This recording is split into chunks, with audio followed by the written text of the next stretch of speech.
Excuse me, quiet.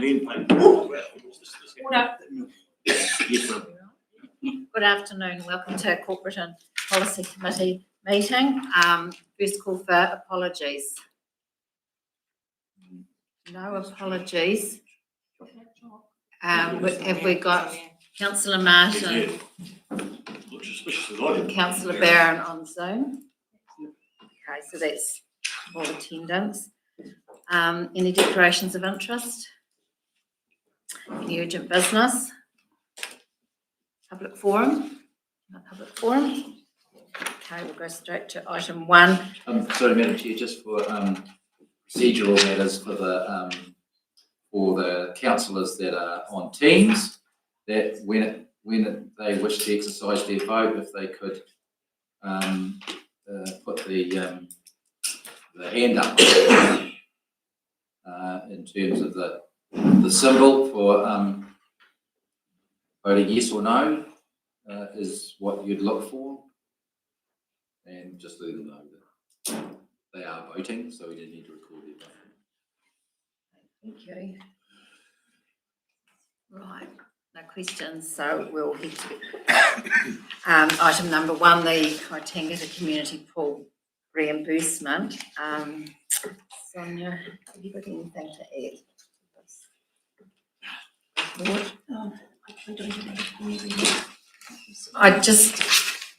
There is one addition in that yesterday I asked Sonia to go back to the Kaitangata Community Pool Committee to ascertain why the reimbursement come in late, noting that the invoice was dated, I think, the 1st of November, but on their invoice they had paid 1st of April. And I kind of wondered why the length of time from actually, obviously, the date to the invoice to when they'd paid it, wondering had they been late in receiving it or whatever. So Sonia did go back and they advised that there was confusion. They thought they didn't need to apply for a refund. They thought it was automatic because it was that was their reply. So I think they really obviously weren't aware of the process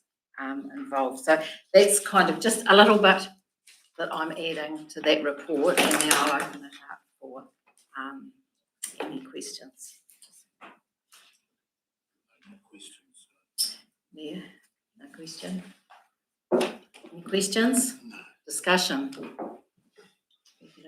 Yeah, I don't think we should get stuck in the knitting for this. This is a group of community champions that have taken on quite an onerous task on our behalf. And we had the opportunity to, we could go and find some rule that probably says not, or we could look to our hearts and look at the great work that they're doing in the town. And so I'm more than happy to move the recommendations that we do the 273 and roll. Happy to see you there. Okay, we'll take 2 recommendations, the mover and seconder, and I'm going to ask Councillor Finch. Thank you. I was going to say something much the same. It's only $273, and they have made a genuine mistake by the sounds of it and just not knowing the process, what's going on. And they are running a really good pool down there, so I completely agree with that one. I think this is a different set of circumstances. Further questions? Councillor Graham. Through you, Madam Chair. Look, I agree with the previous two, and look to sour this group by making them pay a mere pittance. It's hard enough to get people involved in running community services and swimming pools and the like. I'd hate to see this put people off. Okay. Councillor Kennedy. Yep, I might be the yoga. But they say, we have these policies for a reason. So maybe our policies aren't right. I don't know. There's time frames for everything. There's time frames to say no. So is it up to us now to send out to every group that if they're doing something, please get your thing back in by a certain date? Or do we not advertise this? You know, but I mean, these things keep coming across the table. They shouldn't, because they should have been dealt with. And we shouldn't be having to go through this process again, but here we are again at another meeting going through the same process. I'm not against the group or anything. I'm just against they keep coming around the table all the time. So, yeah, my question is, my thing is that we need to obviously tighten up our ship. Or I could probably make the comment, perhaps as we get new volunteers on board in different groups, that some of them perhaps aren't aware of the processes, and so that could be, I don't know whether it's a failing on our part or whether, you know, for advertising how the fund operates. I mean, unless probably you're actually savvy and working on some of these community groups, you may not know how the fund operates. That would be my comment. Further questions, Councillor Graham? Yeah, I'd suggest that this group's probably been poorly served by the elected member, and he should have actually informed them a lot earlier. I couldn't agree more. Of what they had requirements. Councillor Wheeler. I'm just going to suggest that there's two recommendations to be voted on here that will be taken separately, given that it does not appear that will be unanimous. That might be a good suggestion, I believe. So, The second one, yeah. so how about we take the first recommendation that we received the report. We had I'm quite happy to roll with the receiving the report incidental. okay, so The meeting, right, it's yep, the second one. the second and one, I'll if it- still roll with it. okay, I've seconded it. right. Let's vote You're on it. happy with that? Any further questions? Yeah, no, I mean, the policy's obviously up for review. Have we got a date on that, Steve? It's 3 year minute. It's 20th, it's this year, isn't it? Or was last year? Because there are some omissions in that policy that need sorted out. And I mean, if I agree with everything that's been said, I'm going to vote for this, for supporting this group. But the policy is our tool to give the management, the staff, the management tools to use. So we just want to get it sorted out properly. So it's scheduled for review. I'm not sure, I don't think it's the highest priority for review, but it's on the list of policies to be reviewed. Yeah, so we had one last month, we've got one today, and we had one about 3 or 4 months ago as well. So it does chew up a bit of time every meeting. So the staff have got, if we can make it fit for purposes, if you like, I think it's time to do it. I don't think it's an onerous policy to review. I think that's it. I'm not going to die in a hole over $273, so I'm going to agree with it. But the point, I'd follow on from Councillor Kennedy's point. We do have these policies for a reason, but from memory, both these instances that have come back to us are a timing thing. So it's not actually the policy, it's just that people don't know the process to follow. So I'm not sure if the policy needs to be reviewed or we need to advertise the process that people need to go through better. That's probably almost my comment, but getting our process out there, whether it be on the website and obviously speaking to community groups when council staff are speaking to community groups, which they are all the time with all the airplace projects, that they actually highlight the policy and how it works. So I think it's a two-way thing. Thank you, Madam Chair. I don't have a problem with the policy actually, because most of these applications we don't actually get to see because they're within time. It's only these occasional ones that come that are out of time that come before us, and we get the chance to debate whether they should be accepted or not. It appears that there'll be occasions when groups make sort of just because of not knowing. I imagine most groups actually want to get the money in their reimbursed sooner rather than later, so they'll stick with getting their applications in a much more timely manner. It's just in this case there was an unknown. We get to make a decision on it, whether it's whether we regard it as frivolous or anything like that because they've put in a late application or not. So it's our opportunity to debate the matter in front of us. Okay. So we've had pretty good discussion on this.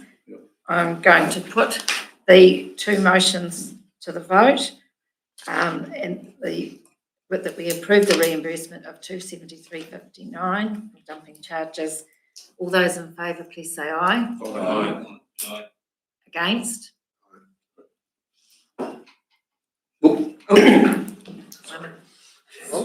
Councillor Graham against. I didn't. They were both. So for. So therefore, the motion's carried. Okay. Now we'll go to page 14, the Clinton Land and House package. And I'll get Linda and Benji to come up and speak.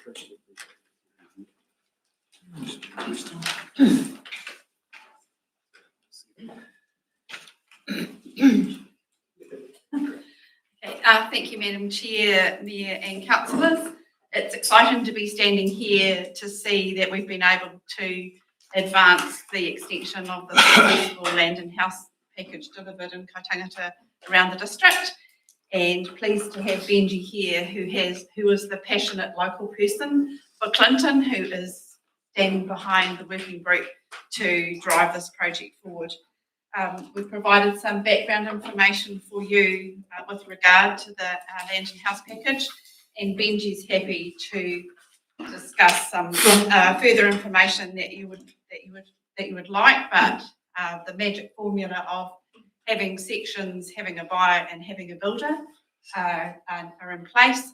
So we'd be really excited and pleased if council could approve this proposal and extend this land and house package to Clinton. Thank you. Benji, you want to add to? Choice, yeah, thanks for inviting us along today, and thanks for taking this into consideration. Yeah, I guess one of the things that's sort of in the report there, just around public consultation. So when the My Place Clinton report survey was done, one of the four main things that floated to the top was affordable, good housing around Clinton. So after the My Place Clinton report sort of came out, we re-brought alive the Clinton Community Committee as a working group to progress things along. And part of that we've discussed and come up with a subcommittee for the House and Land package. And yeah, the four of us, have worked with Linda here and Mike to come up with the reports and the proposal. And yeah, it's all sort of coming together really well. We're really excited. Sort of looking at just doing a bit of a copy and paste of Kai for now. I think the main thing is to get it off the ground and get it happening and showing people that we're all about it and that it's actually a real thing and it's going to happen. I think after the first couple, things will get easier, sections will get easier to get hold of. And yeah, I think as a group, we've sort of talked about most likely going to target young families and kids because they're sort of what our community need the most at the moment. But down the track, potentially looking at pivoting that. Obviously, elderly are one of the other vulnerable groups around, and so down the track, once we get our teeth into it, we may look at what we can do around that. There's a number of good local people in the community that have been there forever and inputted and paid their dues. They've never sort of had the ability to buy a house. So down the track, that may be something that we look at too, giving these good local people the ability to get their own house. So that's sort of some of the things. Thanks, Benji. Some questions? Any questions for Councillor Fudge? Thank you for that, Benji. Well done. That's really great. At the moment, how many sections have you got people able to use? So we, with our report to council, we asked them to look into 16 sections. They've highlighted 5, no, sorry, it's actually 7 for a start that they deem highly suitable. And then one other thing down the track that we'd like to look into too is there's a lot of old derelict houses around Clinton, along the main street and stuff like that. We'd like to progress on that and maybe see a few of them disappear and new houses built in their place. So there's heaps of potential, there really is. Wonderful, well done. But Madam Chair, I think we're talking about the reason why it's coming to you is because they were in a position that they've got one prospective buyer. Is that correct? Yes, that's correct. So when we're talking to Linda, we've sort of got a chat there that's young family that's got some good backing behind, got good KiwiSaver and stuff like that. Going to be a piece of cake to get across the line from a bank point of view, and really keen, based in Clinton, working already at one of the local businesses, and really keen to get into it. For the first one, we were sort of thinking that we'd just like to do a bit of a demo run, I suppose, iron out all the bits and pieces, and then going forward, do an application process and get people to apply and go through the process, same as what Kai currently do. Mayor, sorry. Do you have a headline figure, Benji? You know, like 3-bedroom house for X dollars? Do you have? Yes, we do. It's in here, isn't it? Yeah. So, sort of talking. So we've got to go with coast to coast homes for now, because they got to be the most price competitive that's out there from the research that we've done as well. So they're talking between around that 2,500 per square metre to build, and so you're probably looking at on average 120 square metre house. Yeah. So that would align really reasonably with the existing houses in the towns and the sales. It's that Absolutely. competitive edge is definitely there at that price. Yeah, definitely. And I'd also like to think that at the end of it, if they're paying costs for it, then they're probably going to end up with a house that's worth 50 to 100k more than what they're paying, which sets them up really good. I mean, it's never going to be their forever home. Maybe for some of them that are there, but if they're young families, chances are it's never going to be their forever home. But it gets them on that ladder, gives them a really good head start, progress boards, and then your housing stocks good quality for the next people coming in. Councillor Hoover. Thank you. Hey, look, thanks, Benji, for coming along, and full marks to you and your team, and also to Linda for the assistance you provide. It's great to see this going through, can happen for Clinton. I think it's fantastic. So sometimes there's a bit of an ancillary benefit where you end up with some tradesmen in the town because there's a bit of building activity. So currently, do you have any builders, electricians, plumbers? Is there anyone local, or will everybody be coming Gore or Balclutha or? Yeah, so at this stage, no, there's not really anybody real local. So we'll be looking at still keeping it local in the fact that it will be Gore or Balclutha. Most likely Balclutha will be fair, but makes sense if the backing's coming from Clutha Council that we keep it in Clutha is my thoughts, but then it depends on availability and stuff like that too. We've talked to a couple of builders, and I mean in the economic sort of situation we are at the moment, they're all looking for work, so it's really good in that fact that there's excess of builders looking for work, same with plumbers and stuff like that. So time frame, it just all helps it all run a bit smoother. Good on you. Any further questions? So I guess noting, by us approving this development, we need to be aware as a council of the financial impact of probably 6,500 per property, isn't it? Is that their comment? Yes, I made a mistake though. I found out the Kaitangata it moved to 7,500. So Okay, it's 7,500 per property, which we're currently applying to Kaitangata. And I mean, that's one of the real benefits of the package. But it was also one of the reasons why you've got to go through the package process to get that. It's not available just to any person getting a house. There is a benefit to going through the package process. There's benefits to the community. But at the end of the day, yes, the fee reimbursement scheme gets oversubscribed, absolutely, but it's for the reason of the new houses that are going in under those packages. I just wanted to highlight that before we Yep. head into the recommendation stage. Councillor Mackie, I'm happy to move. happy to move, Yep. that we approve the development. Yes, that we approve the Right. development. Councillor McCosty. So any further discussion? Yeah, can I say I'll be supporting this? And look, Benji, I know that you and your group have worked hard to get here, and we should pay homage to Kaitangata and the EDAC and Joyce and the like, but this is yours and it's on your back. And I think what I love about what I saw in Kaitangata was the ticker that it came through from the town. And I'm sure that Clinton can replicate that. So on behalf of the district, I want to thank you firstly, because you'll put your neck on the line.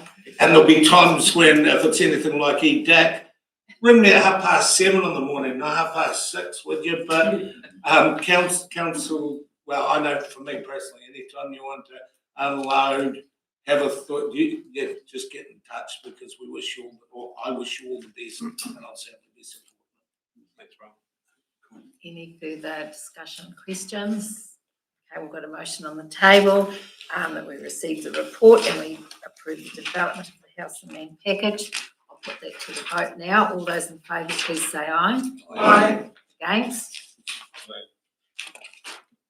Both for. Both are for, so that's 4, so therefore the motion's carried. So congratulations, Benji, to you and your team and executive development for the support that they've given to get your project on the ground, and best wishes. We look forward to more than one build. Thanks very much. Okay, thank you.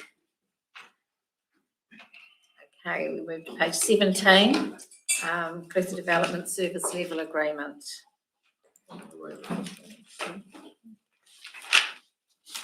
Yes, Madam Chair, so just bringing to council the service agreement.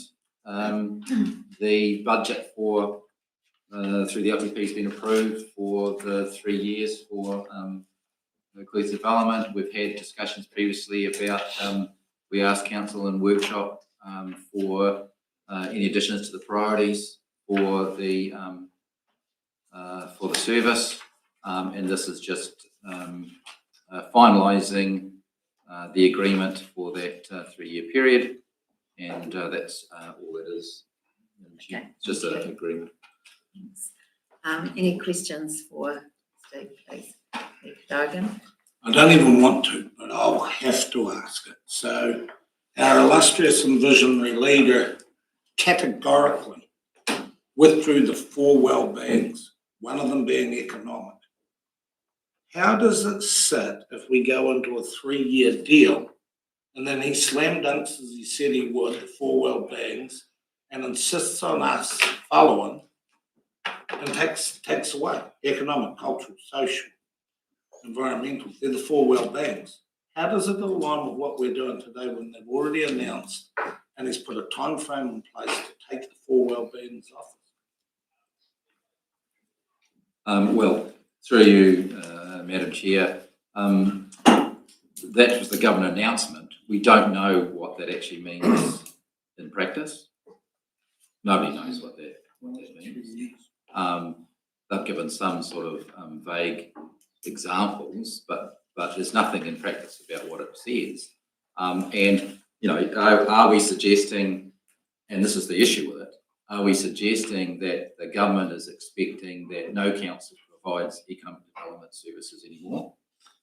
And that, because that's what I wouldn't have a clue what he's suggesting, but all I know is categorically and emphatically, he stated the 4 well-beings will be taken off you. I'm telling you now, and it'll be in legislation by November. Yeah, so my answer to you was, it was rhetorical in the sense of, is that what we're talking about? No, we're not Then talking here's. That's No. what I'm meaning, we're stuck. No, but what I'm trying to say is at the moment, you have an LTP that's approved with the levels of service in the LTP. If you change a level of service, you're moving towards amendments to an LTP, right? So there's no, so you've got a government saying something. We're in the same boat we were when we talked to you about the 3 waters and said, we have to give you an LTP that said 3 waters is in, but the government's, 3 waters is out, but the government's telling you 3 waters is in, and then we could only change it when the legislation went through. So we're just saying again, we don't see as staff, in terms of what actions you are taking and your decisions you are taking, any choice other than to continue with what you have proved legally and been audited for until or unless legislation changes. And I can also say that any legislation change would have to address level of service change, LTP amendment change, all that sort of thing. And until or unless that happens, then you're perfectly entitled and in fact required to continue the business that you've previously approved. That would be my answer. Yeah, I want to categorically say that I don't agree with it and would always, support, but that was what was said last week. So the instruction is we ignore it. That's good. I'm happy with that. Oh, you wish if I didn't say we. No, that's me putting words in. I'm quite happy to ignore it. That's good. Councillor Finch. Thank you. So level of service, if we changed that, do we have to go out for consultation again? Depending on the significance, but you're talking That would about be, a whole level of activity, yes. economic development, and you would probably argue it is a of significance such that it would be an LTP amendment. Yeah. Thank you, that answers that. Any further? Councillor Herbert. Look, to me, Madam Chair, this is a formality and I'm happy to support the motions when you're ready for that. Just in response to some of the comments, it was extremely disappointing for all councils in New Zealand to hear what was said last week. And it actually proves to me how out of touch and uninformed those people are. They don't know what's going on the ground. They don't know the impact that their own government department, i.e. Tangata Arawa, is having on us. So I'm happy to, we're the Cleveland District Council, we'll decide on this, and I'm happy to support this when you're ready for a motion. And I'll second it. Thank you. So I'll take the That's motion approved. now. And with a mover and a second that it's approved and ask for any further discussion. Councillor Payne. Look, I'm going to be supporting this too, because if the government goes through with what they're proposing, we're never going to need an economic development like we're going to need it. We really are. We're going to be in dire straits. And so it's essential that we support them. Thank you for that. Any further discussion? I kind of agree. I think, we don't know what's ahead of us. And anyway, we've got the motions on the table. So I'm going to put it to the vote. All those in favour that we approve the agreement for the provision of services, please say aye. Against? So the motions. Yes, I think, just checking, Councillor Barron, were you for the motion? Yeah, I'm trying to push that one. Got it. Is that out there? Thank you. Thank you. So all in favour? Aye. Okay. So the motion's carried. Okay.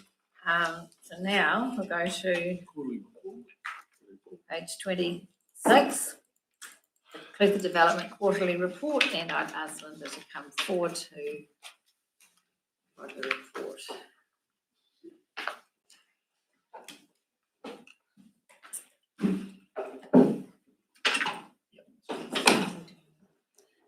Thank you again. I'm happy to report on our quarterly report to the end of June for this year. Feels like we're nearly heading towards the first quarter for the new financial year.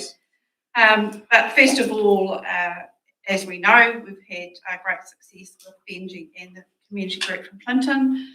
Also, I've been speaking with Jeff Davidson from Lawrence, and they have also identified 4 members to form a working group in Lawrence as well. So we'll be meeting with them in a couple of weeks.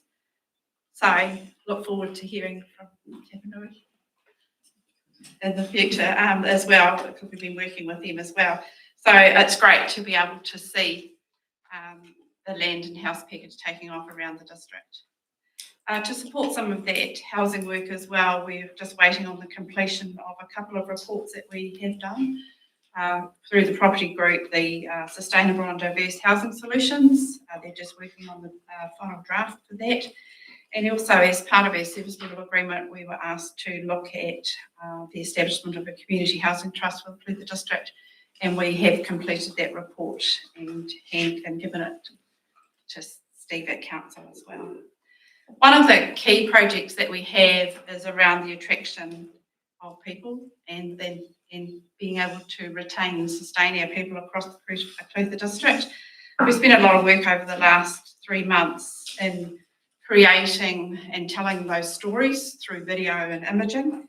And I'd like to, as part of this report today, actually play you the video. It's 1 minute and 4 seconds. And so for this presentation, it's subtitles, but it does have, it's a poem as well as the video, and it does have a soundtrack, but we are doing the video with subtitles. So this is about the Clutha district and all the things that we have to offer, our unique environment, our wonderful wide open spaces, our communities and our businesses. And it's, sorry.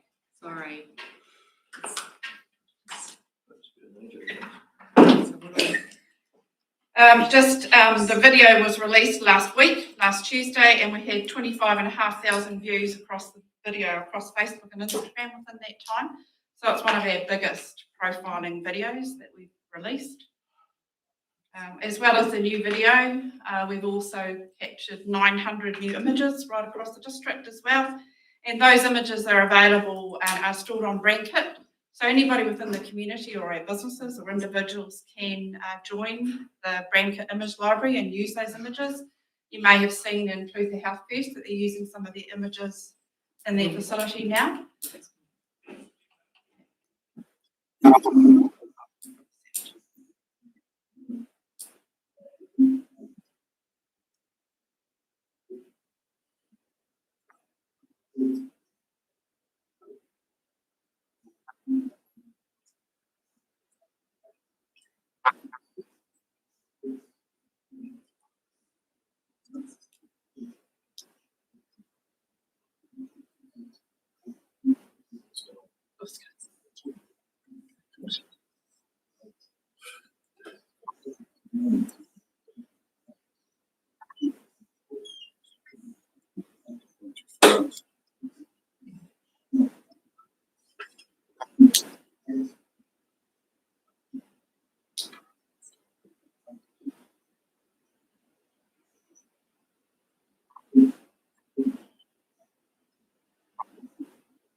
Sorry, Linda, I'm not sure why that was jumping like that.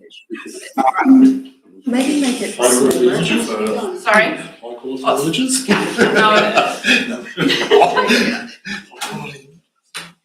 So that's the video that's gone far and wide that we will be using across various campaigns going forward. The other thing that we want to do, that we believe that it's also a great video and great imaging also to remind us of where we all live and to take pride in where we choose to live. So we will be doing some local promotion as well, and we're going to use we're cutting down that video to 30 seconds and we'll be using it through the cinema as well, just to promote and to feel good about where we all choose to live as well. To support and to be alongside some of the attraction and retention, we are developing a Voices of Clutha podcast to profile and support local businesses and people about telling our stories. And we have a number of people lined up, and the series will begin. We've got an interview lined up with me, Brian, coming up to begin the podcast series. Yes, check my banner. Also, as part of coming into new communities, a lot of people are also wanting to be part of community groups. So through our Heartland services, we are developing with the district volunteer network as well. And we are undertaking a number of different forums around the district to try and match community groups that are looking for volunteers and people that are looking to volunteer as well. And we've created a Facebook page, and there've been, if you've seen it, there's been a number of people looking for volunteers for days or weeks or different projects as well. So it's just another way in which we can promote and connect our communities and show what we're all about as well. I'm just going to go over some of the points, and then you can ask some questions if you wish. The job listings are down based on the current environment, and also we have been doing some work with Work and Income, and from 1 July this year, they're now referring clients to us to do CVs. That's with the changes around criteria for benefit as well. We continue to share and list our jobs for businesses, but as we've noted, they are down as well, and that there are more people looking for jobs as well. We have started our entrepreneurship and development and support program in partnership with Mainland Angel Investors and Coin South. And so that's a way to support the entrepreneur network and the business start network up across our district. And we held an initial meeting where we got to take part in one of the Mainland and Angels Investor pitch nights. And so we had some local entrepreneurs there as well. So we're hoping to grow that network and to support each other as well. As you're aware, the Regional Infrastructure Fund is now open for infrastructure project funds across the region, and there is an Otago Summit being held in the beginning of October, where Honourable Winston Peters and Shane Jones will be present at the workshop, at the summit, rather. The podcast series is also an opportunity to profile our industries as well as telling our stories, and we're also working alongside Work and Income to run a careers pathway forum coming up in October as well, and just trying to look at ways in which we can work and partner alongside other organisations to upskill our workforces as well. The destination management and marketing plan has continued. A lot of it is around product development and support, and also maximising some of our new investment, particularly around the cycle trail. And if you've been past Waihola, there is now a new frame being installed for you to be able to capture your moments in our district at either the end or the start at Lake Waihola of the trail. And we're hoping that people will be able to share those stories as well.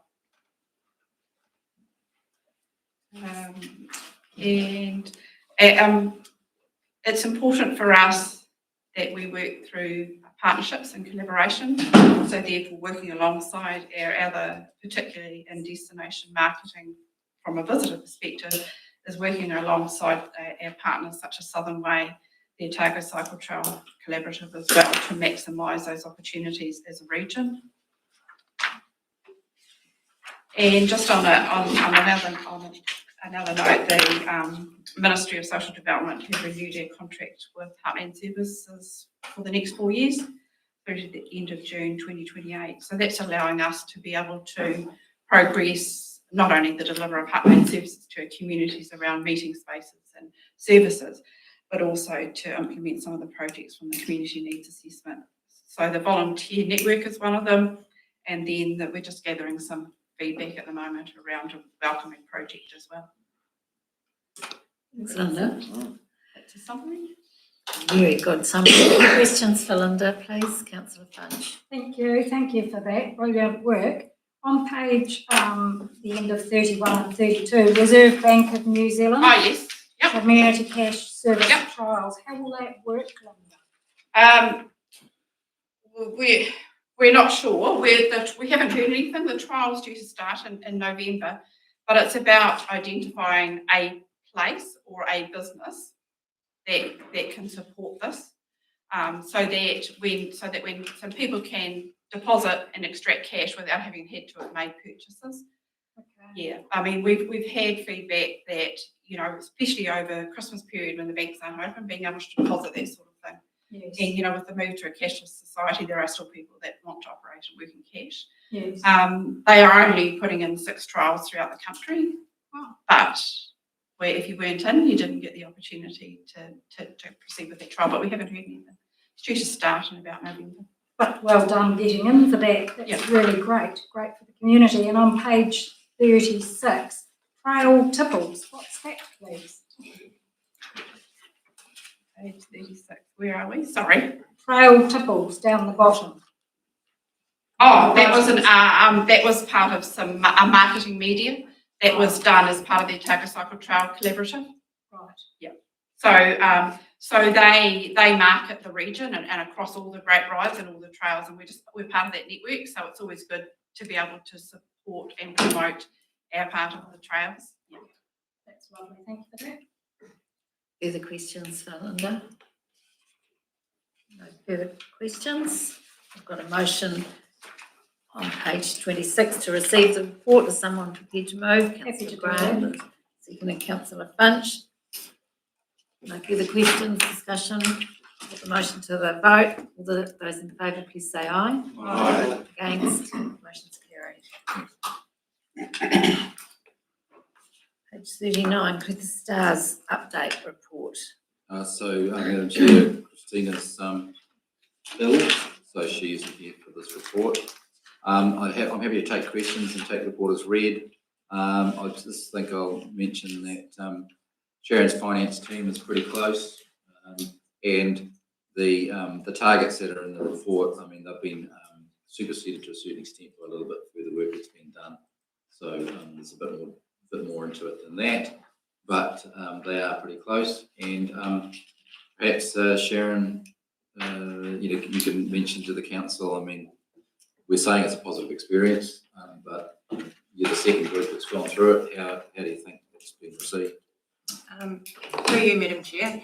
I'm a numbers person, so initially I was a little bit sceptical, but I've found it really positive, and my team uses it daily in the weirdest ways, just even to cheer people up if they're having a bad day, and to actually start thinking, okay, why are they behaving like that?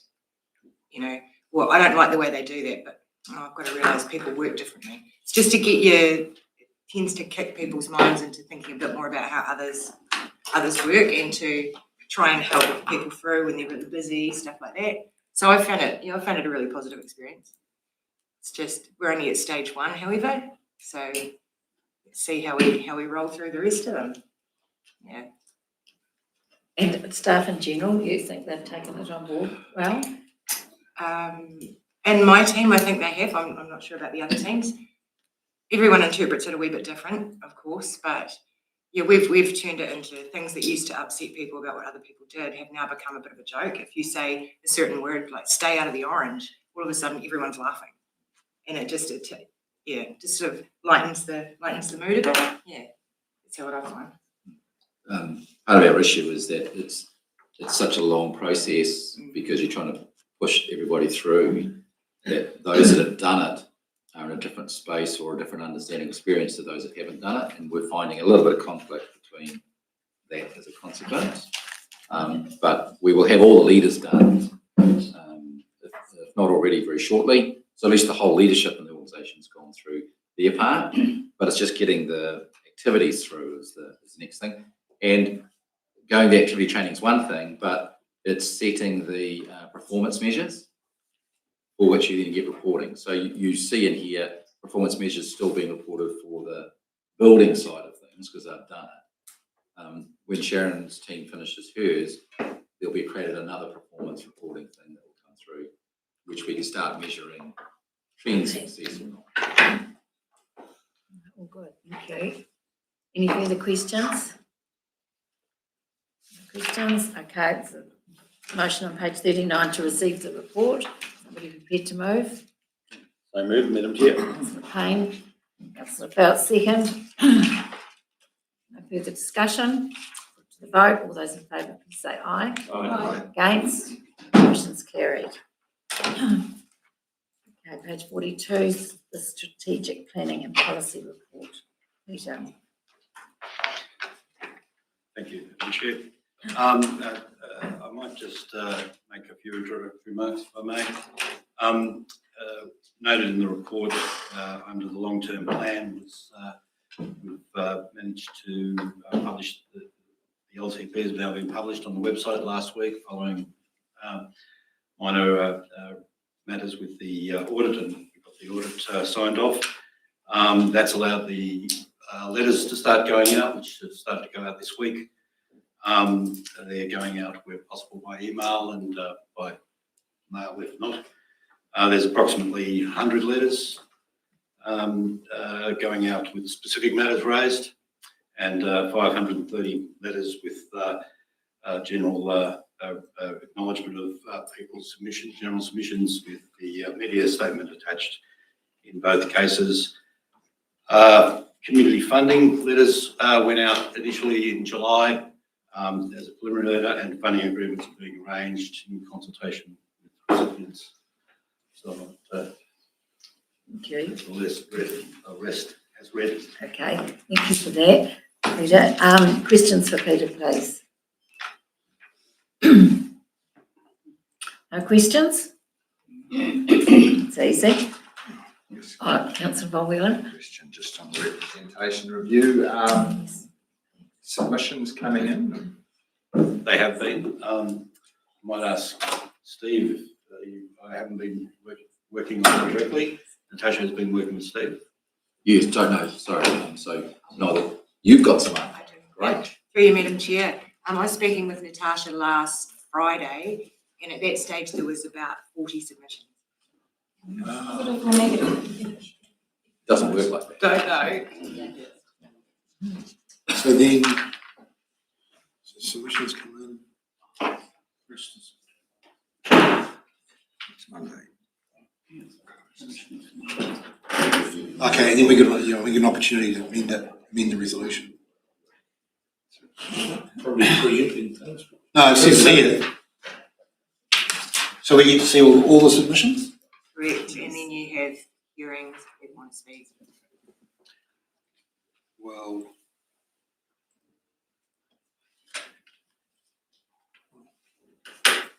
Yep. Looks like, well, it actually looks like we're going to give an opportunity to just read the submissions. Yes. To amend the resolution before you'd actually then go to the period. To the final, given the timeline there on page 43. Before you'd actually probably propose to make the final proposal. Final proposal says 28th of October, doesn't it? 20, yeah. So, I mean, just, yeah, sorry, Peter, it's just the way it's worded for representation review, and that. But just take it that you've got a suite of submissions. You might have some hearings with some people. You give consideration to that, and you'll need to make a decision before you get to what is your final proposal, which is that decision. Yeah, correct. Then it goes out again, and that's it. So it's just a different way because that's how it's structured legally. But it's really just your sort of standard process that you're used to, mostly. Councillor McAtee. Yeah, Peter, from those submissions, there will be hearings required, I'm assuming, someone will be wanting to speak. That's correct. Yeah, so if we, at the moment, have you got a date in mind for when that hearings will take place? That's to be determined, but we're looking at. Just popped up the Thursday, the 12th of September on our calendar. Oh, good, thank you. Yes, in the morning. Thank you. 9 o'clock. Thank you. Any further questions for Peter? Right, I'll go back to the recommendation on page 42 to receive the report. Do I have a mover? Councillor Herbert, seconder, Councillor Kennedy. Any further discussion? To the vote, all those in favour, please say aye. Aye. Against? Motion's carried. 44, the management accounts report. Where? Thank you, Madam Chair. This was discussed quite a bit this morning at Risk and Assurance, quite a few questions. So I'm just going to take it as read and take any additional questions that may have come up. Councillor Hubert. This is slightly different to the one we had this morning, because on this one here, my question is, the third column along, this is for the year end 30th of June. The third column along is actuals for the 30th of June. Through you, Madam Chair, it is what happened in June. And then the fourth column along is the 30th of June year to date. It should be the same as the one you had this morning. Yes. It's just, the previous Chair of Risk and Assurance wanted just the total for the year against the budget. But it used to come to this committee with the whole year, and then we decided to do a rolling 3 months, because otherwise you couldn't fit it on the page. So you have the 3 months and then the total for the year. Okay. Any further questions for Sharon? No? Okay. We'll discuss well this morning. So, recommendation on page 44 to receive. Councillor Bunch, seconder. Councillor McCroskey. Any further discussion? To the vote, all those in favour, please say aye. Aye. Against? Motion's carried. Page 47, the investment portfolio update. Okay. Thank you, Madam Chair. Also, this one was discussed quite a lot this morning, so take it as read also. If there's any further questions. Any further questions for Sharon? Okay, no questions. There's a recommendation to receive the report. Someone prepared to move. Councillor Fouts, seconder. Councillor Hubert. Further discussion. Put to the vote. All those in favour, please say aye. Against? Motion's carried. Page 50, the development properties. Is that right? Steve? Yeah. Yeah, so Madam Chair, at the project control group meeting this morning, we discussed Rosebank Terrace. So the marketing of the properties is in the planning stage and will begin shortly. So we're actively going to be marketing in the next month for those properties.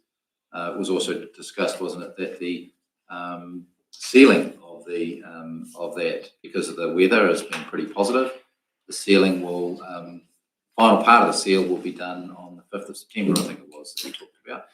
So again, that's not far away, and certainly was earlier than we had thought, that it was going to be waiting a little bit longer. So that'll be good. It will be helpful for the marketing. So yes, it's all go for that. And we saw with the budgets at the meeting this morning that we are on track to be under budget for the development. Obviously subject to selling the properties, but from the construction cost perspective, under budget. 18, isn't it? Steve, any questions for us, Steve, please? Questions? Okay, so we've got a motion there to receive the report. Someone prepared to move it? Councillor Bolwheeler, seconded Councillor Mackie. Any further discussion? To the vote, all those in favour, please say aye. Aye. Against? Motion's carried. We're on our corporate finance team report. Sharon. Thank you, Madam Chair. I'll take this one as read. Just a couple of things I think I would mention is that the annual report audit starts next week for 3 weeks, so that will be winging its way to you shortly. And at Datascape, we have had quite a detailed plan come back from the Datacom people about our stage 2 implementation approach, and it's going to be spread out a lot more over between now and the 1st of July, and we will be starting chatting with them in mid-September as well. Other than that, happy to take questions. Questions for Sharon on her report? No questions? Okay, there's a recommendation on page 54. Anyone prepared to move? Councillor Hubert, seconder. Councillor Graham. Any further discussion? Vote. All those in favour, please say aye. Aye. Against? Motion's carried.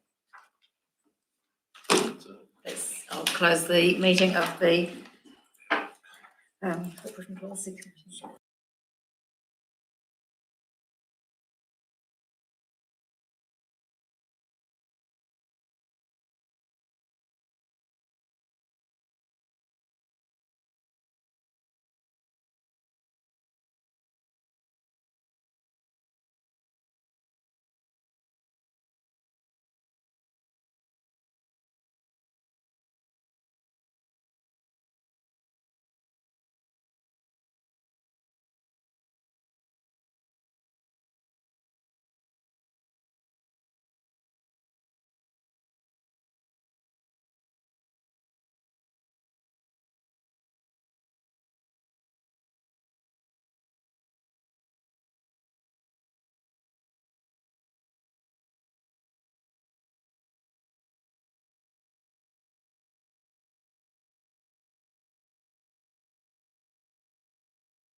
Welcome to the Infrastructure Strategy and Operations Committee meetings for the 29th of August. Any apologies? No apologies. Declarations of interest? If not, we will just, before the first item, there's some certificates to be awarded to some employees. Donna? Linda, sorry. That does happen, Mr. Chairman. But yes, we thought Linda will do the introductions and the reasoning anyway. Yes, I think some of you will be aware that we've done some training within the Three Waters team. And so today we've got with us three of the team who are going to be recognised for their training. And we want them there to award them their certificates for the effort they've made. Smile. And also just while the mayor's doing that, Yes. getting ready, I think the important is that we're looking at how we achieve compliance and where are we heading in terms of the activity. Really, really important that competency and competency frameworks are part of it. And we want to demonstrate to you as elected members and to represent the importance of that framework, that we've done the homework, where the teams are doing it, that they get recognised as a result. So, it's good to get a qualified workforce, and this is part of that. So, Linda. Thank you. So, Trent, if you'd like to come up, this is Trent Dickey, and he's just completed his apprenticeship in the New Zealand certificate in drinking water treatment, with a strand and multi-stage processes, level 4. So lots of effort that Trent's had to undertake to do that. So Trent, congratulations on your achievement.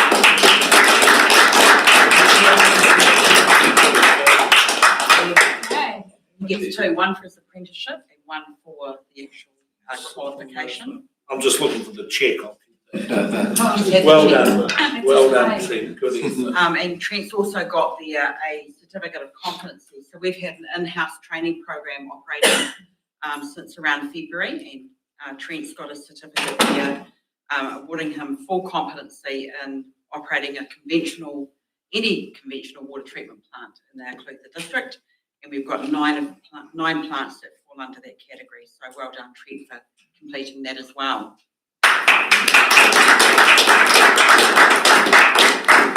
And also achieving that same in-house competency, we've got Mohammed Shayaz, who was here not so long ago getting his citizenship. So well done, Mohammed.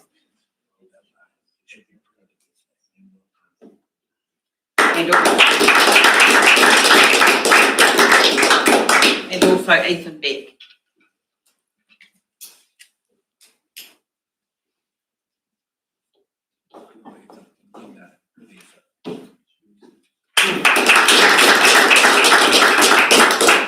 Can I just say one thing, guys? Like, this Three Waters trip hasn't been too much to smile about, but to see 3 young locals getting a qualification to set them up for lives, that's something that's got to be positive for the district. I wish you well with your future endeavours. Well done.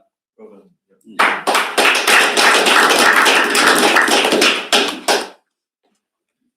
Right, we'll go straight into item number 1, which is operations update, transportation.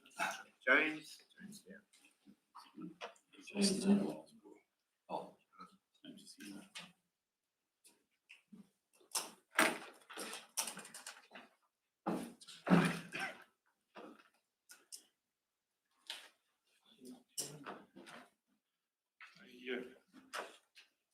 Take everybody's read the report, and I'll take any questions. Questions for James? Royal Highness. Thank you. Hey, James, on page 4, the quote, is a planter weed legally if planted in the wrong place? I thought of that because you know how precious some people get about spray and weeds and the like.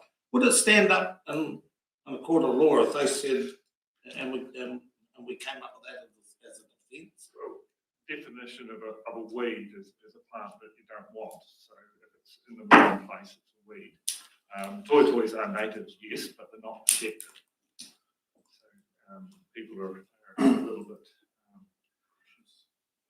passionate about us spraying natives, but however, they're not a protected plant, and they're causing us a lot of grief and a lot of safety issues. Because the reason I remember that was around Galway, it was either the railway or NZTA sprayed all the flax and toy and everything, and all hell broke loose.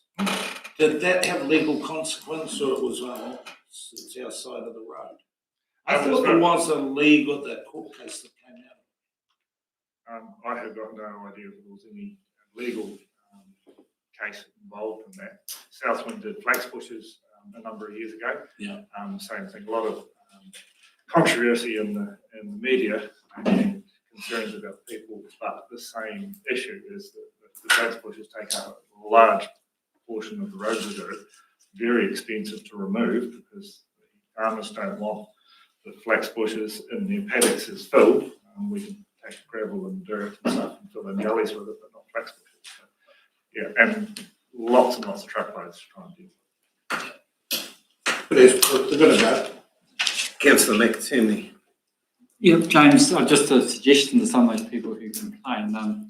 I actually often cut out, dig out those toys and flax bushes on the side of the road, and they transplant beautifully to other parts of the farm or riparian areas. So if they're really concerned about them, they can, it's an option for them. Yeah, through you, Mr. Chair. We have had some people that were concerned about it. They talked to us when they saw the truck, and they did transfer them themselves. That was Mr. Barrett from down at Wackaway. Councillor Kennedy. Sorry to be a bugbear on the subject, but the same subject. When we say weeds, have we got a certain list and can we add to it or not? So contractually wise, all plants that are listed as noxious plants under the Otago Regional Council's pest plant list or noxious plant list, the contractors are to spray. But we've also added some other things to that list, such as the toys, wilding trees, any pine trees or anything like that on the side of wilding trees. Does hawthorn come under that? Off the top of my head, I couldn't guarantee, but I think it is. Thank you. Councillor Phelps, followed by Finch. Through the chair, item number 5 with the Rosebank Hill NZTA. So is that the only option, or are they going to do it? You know, I don't quite agree with what they're saying, because I think if they put that into car parks, it's going to be quite dangerous for people going up that hill. I'm just sort of curious where it's at, to be honest. So it's ultimately it's an NZTA decision as to what they do, because it is their road. They just highlighted it to us that they're at the process of going through options of repairing that pavement. You'll probably notice that it's the very left-hand uphill lane that is the worst. It's got a lot of crossfall on it, so the trucks are leaning, so the axles on the left-hand side of the trucks have actually got a lot more weight than normal because of the crossfall on it. And the centre lane hasn't got quite so much crossfall. So that was an option that they were looking at. For them, it's the cheapest option. And I put it in the report to get the feeling of where the council would be. Not that we're ultimately responsible for that road, but NZTA were sort of asking us what we thought. Yeah, I just feel if they're going to put it into parks, you know, like narrow it, it's going to be quite more dangerous for people. Well, it's not going to be narrowing the lanes, it'll just be removing the passing lane. So it will only be the one uphill lane, one downhill lane. So is it going to be a whole different format? Because if you look at it going from the bottom up, there's 2 passing lanes, and it goes into the parking area. It will just continue to be one lane uphill, one lane downhill. One of the other options is to narrow up the parking lane on the downhill side and basically just shift everything across. Yeah. So as that you're moving partially over, it still has issues, but it would be another option. So have you given your thoughts to them? Or? Well, it's only my personal opinion, but I do think that if you ever walked up that footpath, it's very scary to walk up that footpath when the trucks are right there. Just on that, James, will they be liaisoning with you and telling us when they're going to do this job? Because in the past, sometimes they've just turned up. Yes, so they are working with us, especially with there's going to be major disruptions. So they were talking to us last week about that, about resurfacing the Milton Lane Street, which they're looking at doing in November, and those sort of things. There will be detours around back streets, possibly for that Milton Line, or most likely for the Milton Line. So they were talking to us about our thoughts there, because then moves on to our network. So we are involved. Councillor Finch. Thank you. I have a couple of questions. First one is relating to that particular road. We keep our roads and make sure they're good. That road up that hill on that lane has not been good for very, very many years. I know things are really tough now, but they could have fixed that many years ago and made it far better. There was water leaking and that didn't help either. But that seems to have been fixed, and I think NZTA should fix it properly for once. Just my thoughts on it. Health and safety, 4 incidents, but you haven't got whether they were serious or there was anything, and you've got 11 near hits reported as well. Those 4 incidences, was there anybody badly hurt? No, there was no injuries from those. If you like, I can put more detail into the report if you like. Yeah, that would be helpful, just to know. I know that one of them was a duck strike, and things like that. So nothing major, but what we're doing is an incident is where we're actually damaging that. Yeah, thank you for that. Councillor Herbert. Thank you, Mr. Chairman, and g'day, James. Mine's a roving question, but it's not actually anything to do with what's on the agenda here. Mine's about the Targa rally that I understand is coming to the district, and particularly West Targa again. Is that right? Silver Fern Rally. I'm not too sure about the Targa. No, so the Targa one is apparently coming through West Targa. I found it. October? Silver Fern. It's Run by the target people. It is run by the same people. Not in the same format, though. It's not actually, it's still going to close roads. You'll still be closing roads. It's a gravel road. So the Silver Fern's a gravel road rally, where the Targa's predominantly We're talking about going over Dunrobin Village, Starfield Road. You can put a submission in. Well, it was the Targa one. It was mentioned to me in the last day. Well, I've never heard, because the last few times the Targa road's been coming through, it's come to us first, and it sort of took me by surprise. So, as long as the roads, I'd be interested in the document that says when the road's closed and when the road's open again, because in my experience, sometimes they don't stick there. So it should be advertised at the moment. It should be advertised in the paper. It will be in the public notice section. I'll keep an eye, thank you. Website, and anybody who has concerns about it, put in the submission, and we will consider any submissions. Thank you. I have had experience with this, Councillor Herbert. Gentleman visited me the other day, informing or telling me of it and giving me a pamphlet on road closures and blah, blah, blah, and did tell me that it was dependent on council's approval.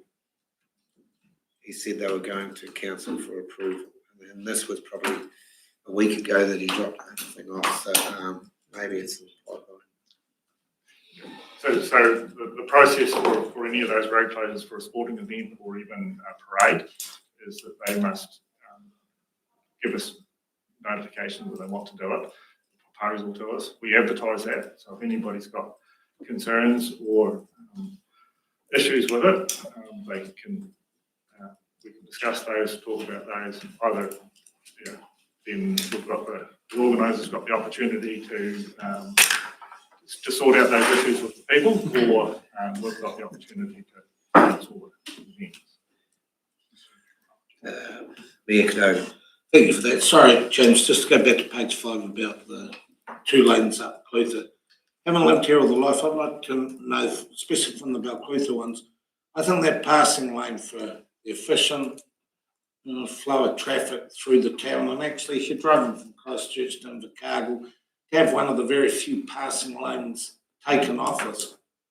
We should be fighting tooth and nail for it, because we actually think every passing lane on State Highway 1 in that district is pretty minky.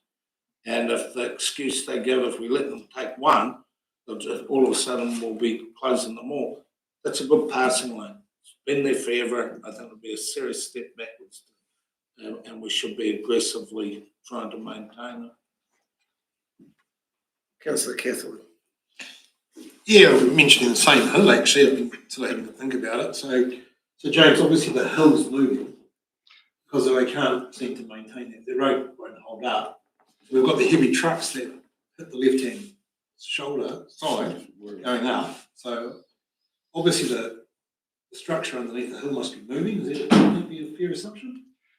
Through you, Mr. Chair, the issue is that there is moisture in the road because there is a water pipe underneath that left-hand lane. The water main runs up there, and it's got traditionally water pipes around this district are backfilled with a clean gravel, so they act as a drain. So springs follow down water pipes, so there's water issues down that piece of the road. So that with the increased traffic, the angle of the trucks that are going up there, the increased speed that trucks go up there now, because most of them are sitting on 50 k's an hour as they go up there. The road is are having trouble to maintain it. It's not to say that they can't maintain it. There is ways that they could build the road to withstand the traffic, but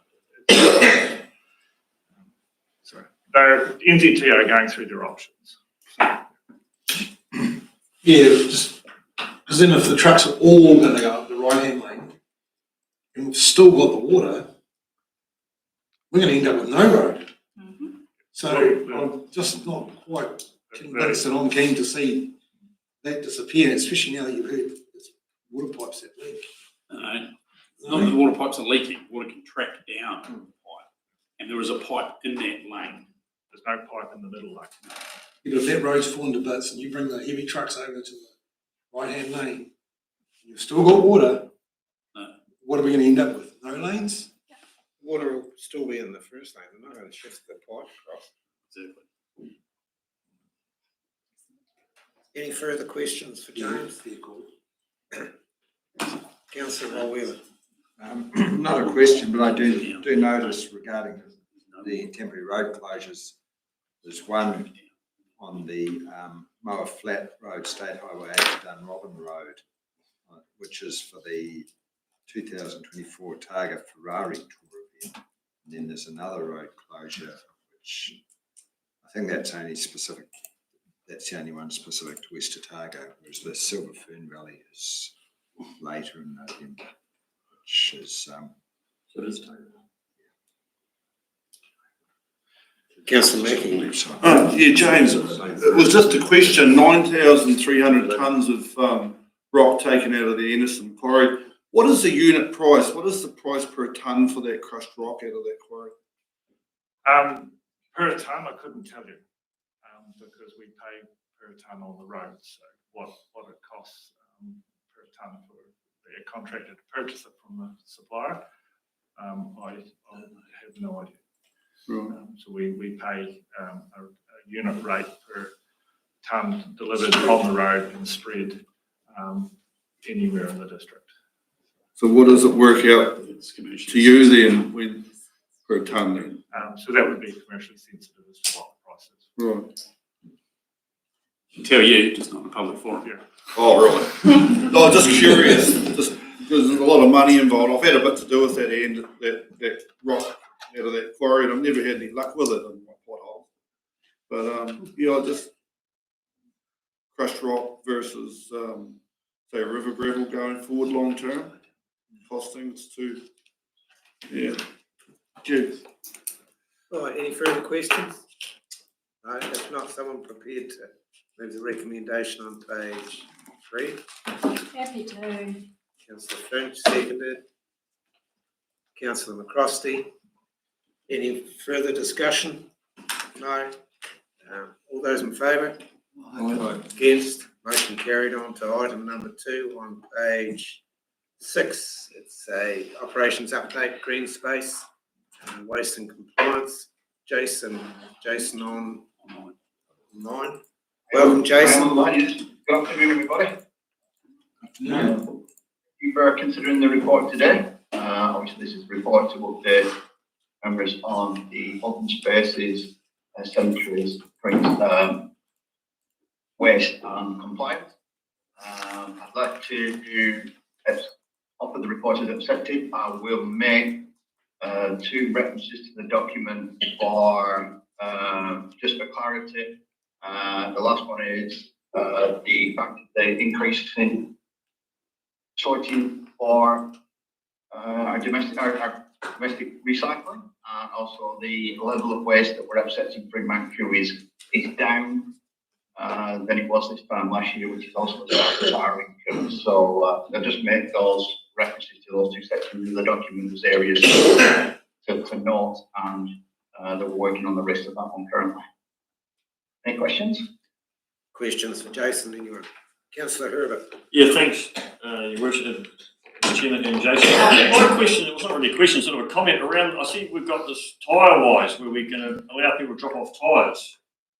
That's correct, yes. Any new tyre you buy in New Zealand now, whether you retain your old one or not, you get charged a surcharge. So I'm just wondering why people would end up with 5 old tyres when they go and buy new tyres, they leave their old tyres there. That would be correct, yes. If you lost some new tyres, I think it's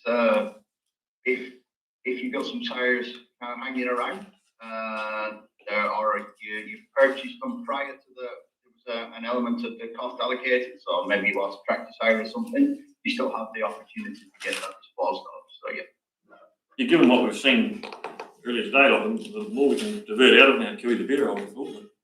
Thank you. Well, yeah, they don't, just to clarify, they're not going to go into landfill, they're going to be picked up by a recycler, and New Zealand national-wide tyre recycler and be recycled. The only Mount Kiwi will only be a transitional destination for them. So basically we get, the council get paid an income to store those tyres, and every quarter they will get picked up by the tyre-wise scheme, taken away and recycled. So there is no liability for us to landfill anything in Mount Kiwi. Thank you. Councillor Phelps, followed by McTenry. Through the chair, just regarding closed landfills, how long is the council actually responsible for them? Is it forever or? There is I know you're monitoring. Go on, sorry. Sorry, I know in your report you're monitoring them, but how long is the council actually responsible for those closed landfills? The short answer is when they stop emitting to air and water. Yeah, so if they're no longer polluting the water stream or going the leachate coming from there, or they're no longer discharging into the air, which is what the consents are for, then we are no longer responsible for those as closed landfills. It will still always be a piece of contaminated land under the Hail activity list, but we no longer need a consent. Thank you. Councillor McTenry. Jason, how old or what condition do those tyres have to be in to be recycled? They just have to be off a rim. They have to be clean. That's it. So I could, every time I have a council meeting, I could bring down 5 old tyres off an unused site. You could do if you wanted to, yes. There's a lot of meetings in a year that we get rid of. Councillor Finch. Thank you, Jason. On page 8, the green wall after it's clean out, but I note it looks like there is still some flax at the top of it, and the flaxes were out competing everything else. Is it going to be removed completely and more suitable plants in there? There isn't we're not planning to do that. Stacey went down as our horticultural expert and gave feedback on what needs to be removed and not needs to be removed, but we're more than happy to take another look at that one. If it needs to be taken out, we should take them out. It's just that flax does always grow big, so it's going to be an ongoing issue, that's all. Yeah, I think my understanding of the law was to do the native plants, so maybe it's there because it's part of the overall New Zealand kind of fauna. So, but I shall find out where you get and email you directly what we will do on that. Thank you. Any further questions for Councillor Wheeler? Thank you, Mr. Chairman. Just for you, just on page 8, we've got the Mount Kiwi reduction in tonnage there, and the concerns about the reduction in income from that as well. Are there any savings, or how much saving is there from lower? I'm presuming there's some savings from having a lower tonnage going into there. I know there'll be a large amount of fixed costs there, but presumably there's some saving from having a reduced tonnage going in. Unfortunately, not all the tonnage that goes from Mount Kiwi, we get charged from the contractor a set rate. So if we put the more tonnage we get into Mount Kiwi, means that cost goes down. So the less means that the cost per ton actually goes up. Okay. Is there any particular sort of waste stream that's not going in there at the moment? Is there a particular reason why there isn't why that tonnage has reduced? I suspect the waste tonnage is reduced because we increased the fees. If you look at the graph that shows the tonnages, it's on page 12, or my page 12, you can see that we had a significant increase in waste coming over the weighbridge in May and June, certainly April, which would suggest that anyone that was going to dispose of waste did so before the prices increased. Okay, makes sense. Thank you. Right, any further questions? If not, someone prepared to move the recommendation on page 7, is it? 6. Councillor Herbert, second Councillor Wheeler. Any further discussion? No. All those in favour? Aye. Against?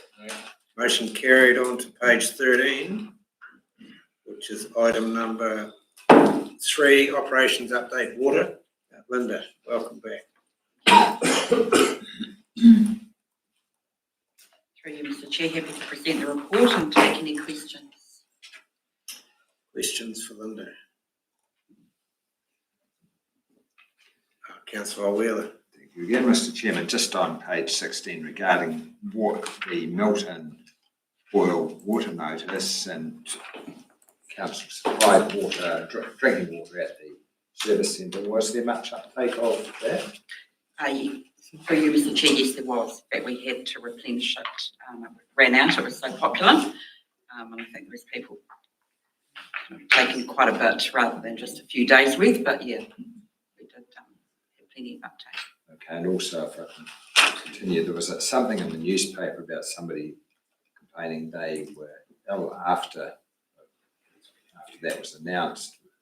Was that followed up at all, or was there anything, any reports of other illness which people might have attributed to the water supply? Through you, Mr. Chair, again, when people become ill, when we hear about it, our advice is that they've got to seek medical attention, because they will take samples, and the sample, fecal sample, will be sent away, so they'll know whether it's directly related to the water. But we only had one E. coli result, which is similar to what we had in Tapanui the month prior, just one rogue result. So it would be an unusual coincidence, and I think even the timing might have been a bit suspicious in terms of when the sample was done and when they claimed they were sick. Councillor Herbert. Just a quick question, and on page 18 it talks about the site audits from ORC, and it's got 15 NO and 3 NO and 1 NO. What's the NO? Sorry. Oh, it's a number. Sorry? There's a number. It's just a number. Just a number. And so what about the 3O in the next paragraph? Does it O just mean, is it missing its N, or is it on the first line, next further to above ORC issue 30? 3 infringement notices. It is missing the N. You had me bluffed, thank you. Councillor Finch. Thank you. The photo on page 15, the Bungtown race. So is it eventually going to be piped, or is it just going to run like that through that muddy ditch? It is going to run like that through the muddy ditch. In fact, it's just been connected today, so I've had a report that Bungtown race is running into the upper Blue Jacket Creek, which is great because it means we've secured the supply. But water will gradually just create a course for itself, and it won't always look as muddy. Yes. They'll just bed in over time. So where is the bypass, and is that not being utilised now, the bypass? It absolutely is. So the bypass is at the head of at the top of the dam, if you like, or what was the dam, Right. Where the creek used to run. The dam was obviously built to dam that creek, and so that is where the bypass starts and runs around what was the dam to the spillway. Okay, thank you. Councillor Catherwood, followed by Nakatemi. Through you, Chair. Just reading on that 18, I mean, they've done these audits back in February. You've got non-compliance, significance non-compliance, and then you're only getting reported back. We're only getting reported back July, August. Like, how does that work? Like, if it's significant non-compliance, it's an environmental potentially an environmental issue going on. I'm just wondering whether that's actually good enough.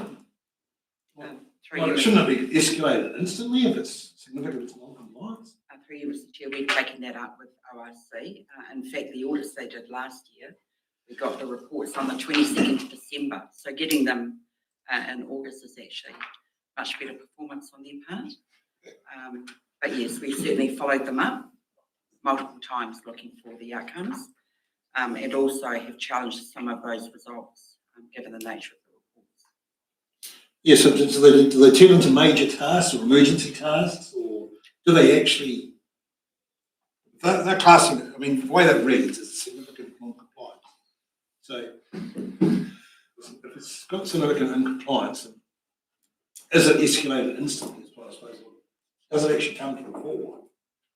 Through you, Mr. Chair, no, it doesn't. We wait for the reports and get the significant non-compliance reported.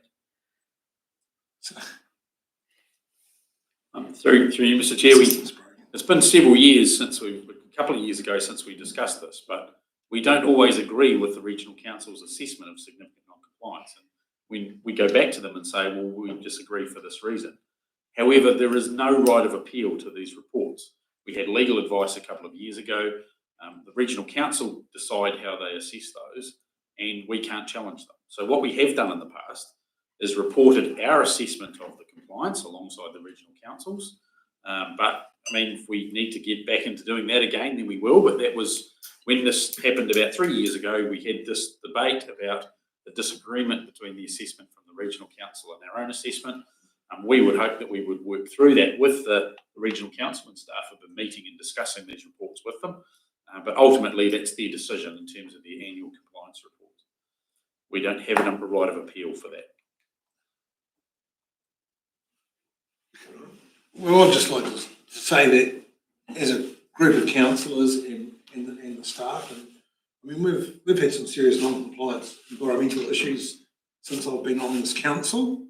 I found it quite embarrassing to be part of that. I think a lot of us did, and we've definitely stepped up to the plate. I mean, we're throwing twice as much money at these issues, and I'd like that feedback taken back to the ORC. I don't think that's acceptable. When we're getting significant non-compliance, it's not acceptable. We've put a lot of money, a lot of effort, the staff. You've been backed by the local, by your councillors around the table. We're making a big effort, and then it's getting done in February, and we're only finding out about it now. It's not good enough. And through you, Mr. Chairman, I'm happy to take that sentiment through council. I can assure you that we do escalate. You know, there's an active one being investigated at the moment where I've offered that my signature should go on the query, which is an escalation. I'm more than happy that when I put my signature to that particular one, that we escalate it to concerns expressed by elected members as well. More than happy to do that. All right, once more, Councillor Finch. On page 17, Crown Street capacity, we've not yet received a final program from the supplier for the duration of the project. Can you just elaborate on that a little bit, please? Through you, Mr. Chair, that's just additional space, I guess, for the team that were relocated from Rosebank offices when we had the restructure. So we've got people housed in the existing portacoms down there who don't meet the required space they're allowed to have. There's also no meeting space, so it's taken quite a while to get quotes and things through for portacoms, and we've now settled on a supplier. The other thing is to make sure we can get consent, and the program just meets the timeline. What is the timeline for those portacoms to be available and delivered? Okay, thank you. No further questions? If not, someone prepared to move the recommendation on page 13? Councillor Catholic. Seconded by Councillor Volwela. Any further discussion? If not, all those in favour? Aye. Against? Motion carried. On to page 20. Item number 4. Infrastructure strategy and delivery update. Donna's not here today. She's away on a training course, so I'm happy to take that report as read through you, Mr. Chairman, and I'll either endeavour to answer questions or go back and find answers for you and email them after the meeting. Questions for Jay Don? I've got a few, I was working my way through them, but my first one is on 1.51 about the Milton to Waihola treatment pipeline. Just the way that's worded, due to the new pipeline connected to Waihola, it kind of looks like, just the way the wording is, makes it look like because we put the pipe in, now we've got to upgrade the treatment plant. No, through you, Mr. Chairman, there is enough capacity for that, but that will be chewing into Milton's future capacity. So we want to make sure we're future-proofing Milton, but that's also for the first stage of the Melbourne development as well. So yeah, there's certainly capacity in the current treatment plant. Milton at peak at the moment is probably just under 2 megalitres a day, and the current plant's got capacity to go to 3. My next point is on 1.7 about the forestry catchment protection policy. I think this is fantastic that we're front footing this. There's a comment in the middle of that that says it could negatively impact the quality of source water. It could actually stop the flow of that to in the headwaters of the Palmaharka River. The Waterhill property is 2,500 hectares getting planted out above the Glencannick water intake.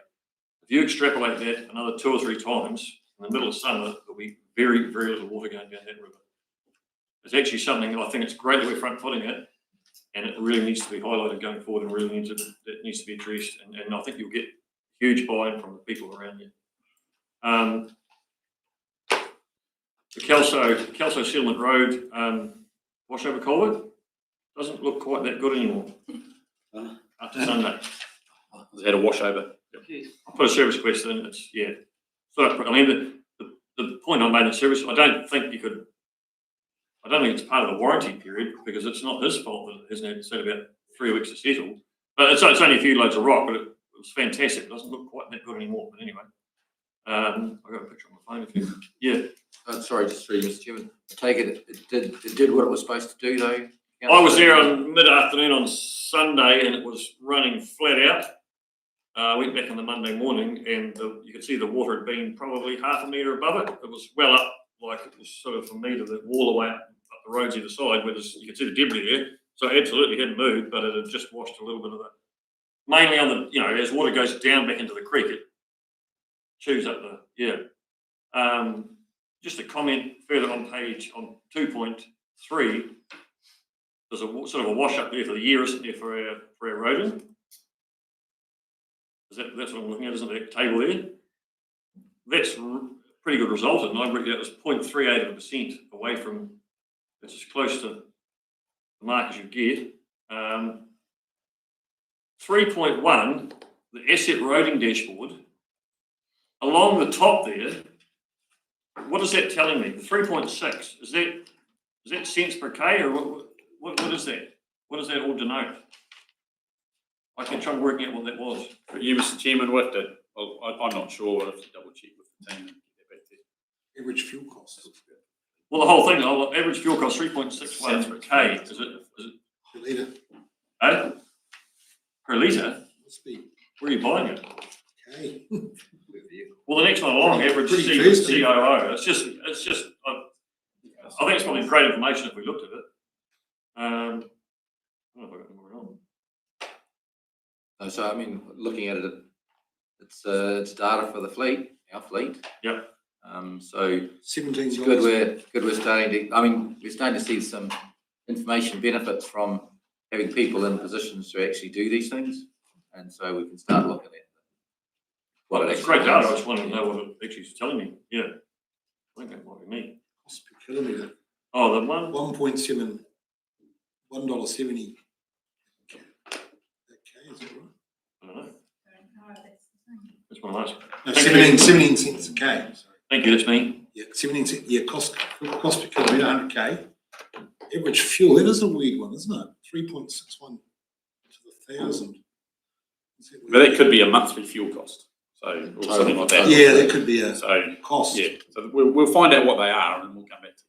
Thank you. Any further questions? Councillor McAtemney. Yeah, just back onto the forestry catchment protection thing. Actually, a number of previously quoted is that the water catchments in those forestry areas usually only run at 80% of the previous, so they lose about 20% of the previous water flow in fully forested area. But aside from that, that looks like it could get very complicated when you say near source water supplies. A lot of our water supplies are river run. So that would mean some pretty extensive buffers potentially if it's a river run water source or no forestry zones. Yeah, through you, Mr. Chairman, I think once we get a bit more work on that, we'll bring it back to council for further discussion. It looks very tricky, yeah. Initial look at it, yeah, potentially. Mayor Cadogan. Thank you, Mr. Chair. Page 37, Taylor Park cabins. Do we have a more recent update? Kelly will be able to give you a more recent update in the next agenda on that, but from my understanding, I think where we've got to is just still the 2 sold and negotiating on the balance. Yes, that's correct. Councillor Catherwood, followed by Councillor Finch. Oh, I probably have to go there because feedback. We're still on page, is it page 30 there? Asset, community halls asset management. I just see the comment. It's reading, reached out communities, would want to assume ownership of their community halls. I'd like to make a comment back on that because I'm dealing with 2 different community groups regarding halls. Because the question's actually asked of what does the actual funding model look like for them to have the ownership. So if they can't actually get that answer, they can't actually make that decision. So that's come back a few times over the last few years actually. It's that comment here, so that comment's not correct because if they know what the funding mechanism looks like, and they can understand and they can interpret that, then you might actually have a different result where the community would take the ownership of those halls. But until we haven't had the discussion, I think we have to workshop it here as to where we're at with how the funding model would work. Yes, so Mr. Chair, there's a review happening. It's on the list of things being done at the moment around the same as like the museum funding reviews. There's the community and the pool funding reviews. They're just highlighting what we're funding, halls and all that, so we can look at maybe consistency. So you're right in that sense. That's going sort of separately to the work that had been done previously, because that whole review has only just come up through the LTB. And that, but it's definitely worth it to make sure we connect the asset management people with. I think Kelly's team is doing that in terms of that review. We'll just make sure we try to connect the 2 so that we can get, we bring the whole stuff in terms of the funding consistency or inconsistencies, and we can feed that into this process. Councillor Finch, followed by Councillor McCrosty. Thank you. On page 37 again, the flooring issue is remediated. What flooring issue on the Taylor Park cabins? And what is a superstructure? Because a certificate for a superstructure. Sorry, the flooring was there was an issue with the flooring that was installed that meant it couldn't get building consent, so we had to replace some of the flooring with some with an alternative. Sorry, what was the one about the superstructure? So has that been changed so it doesn't happen in the future cabins? Yes. Okay, and what is a Different superstructure? product. There was a code of compliance certificate for a superstructure. That's under the Taylor Park cabin. I'd have to double check. I know there was some additional information we had to get about the cladding to get a code of compliance. So whether it was that, I'd have to confirm, but I can have to check with Hebe on that one. Okay, thank you. Councillor McCrosty, followed by O'Leary.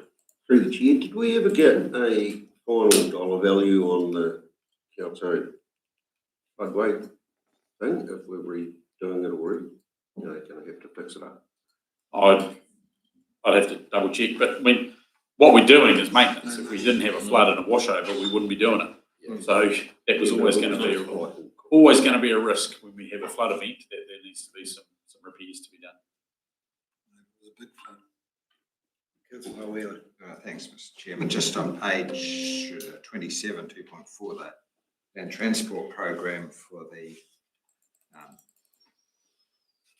next 3 years there, while it looks reasonably satisfactory, probably can't complain with just a 6% reduction in what we asked for. I notice there's a significant reduction there, both in the safety and this walking and cycling. I presume the walking and cycling budget there is for footpaths mainly. So. Yes, and it did also include the new trail between Gauklutha and Finnegan. So that was a big ticket item. So obviously we haven't got as much as we asked for the rest of the program as well. But we have got $720,000, which is probably, it is a little bit less, but definitely not 72% less than the footpath renewal program. So we'll be bringing that back to council in terms of what that will impact in terms of our renewals going forward. I think through you, Mr Chairman, this is a clear indication of the priorities of the new government. So they've trimmed back the areas where they don't think we should be spending as much money, and which, as has been already commented, a lot of our areas haven't actually been reduced too much at all. So if you take the 72% and 41% out, it's not too bad. Any further questions? If not, someone prepares to move the recommendation on page 20. Councillor Herbert, seconded. I've got my hand up.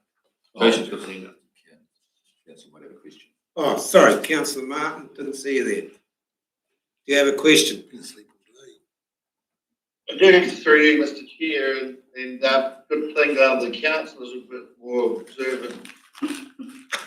On pages 30, under 3.4.1 renewals, I just note that do we only ever look at Toyota, or do we not look at the other brands that are sold locally? Through you, Mr Chairman. We only deal with one franchise, or? Through you, Mr Chairman, Toyota is sold locally, so we are dealing with a local franchise, but we purchase through all of government purchasing. Yes, but and we look at. Sorry.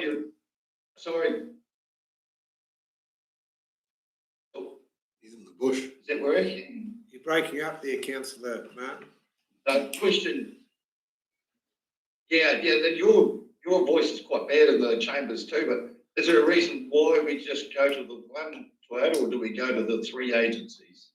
Through you, Mr Chairman, we go to all of the suppliers that supply all of government, which includes, and we have Mitsubishis as well as Toyotas, and we also have Fords. So we look at what the pricing and the availability is of the models they have when we're doing our purchasing. So that's under the all of government purchasing. We look at the best options from whoever's got them at the time. Right, so we do approach, well, the question is, do approach all the other suppliers locally? We don't approach the suppliers locally. We go through the all of government program, which gives us quite significantly discounted pricing that is negotiated through the government program. But that includes Ford, Mitsubishi and Toyota. Can you confirm that though by going locally and getting pricing instead of relying on the government pricing? Because we had to go through everything. The clear direction was to go through it line by line. From the work we've done previously, they can't match the all of government pricing. Right, so you do not go through local pricing at all. That's the question. Government, we haven't. We have assessed local pricing against all of government in the past. Yeah. When was the last time that was reviewed? About 3 years ago, 4 years ago. So the other thing to confirm is you reviewing again. You can't be in. You need to be, if you're in all of government for vehicles, you can't do some through all of government and some a different way.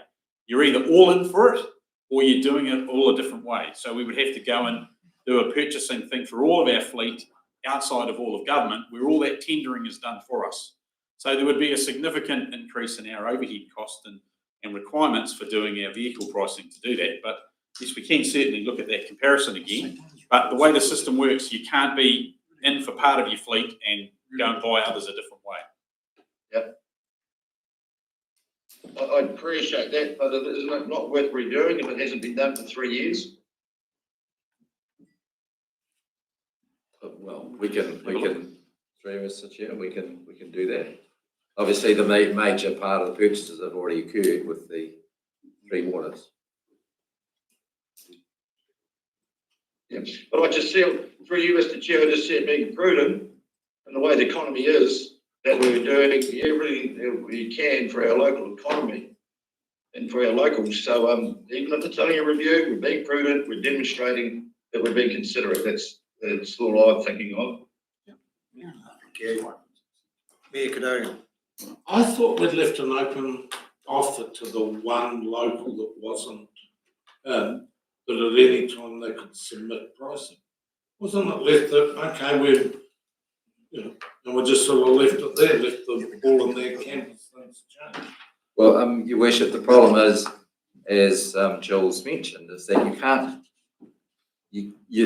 go off you can't compare a one-off purchase for this one vehicle against the AOG and then go with that local supplier, because you have to go off the AOG thing. It's when you decide to review the total AOG benefits, do you then review whether or not you're in AOG or not? Not work one. was, Yeah. we know Gore's doing it, but also they now have some cars on the AOG.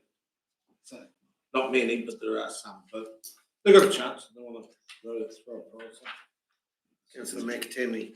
Yeah, just further to those fleet renewals, I noticed that you say that you're going to you're choosing hybrids, so will significantly reduce the fuel cost and emissions. Is that taking into account the whole of life cost of those vehicles? Yes, through you, Mr. Chairman, when we're doing a vehicle purchases, that's the other good thing about AOG. It actually gives you a total cost of ownership of the vehicle over a 3-year period, and it is variable. You can put in different kilometres, different fuel costs.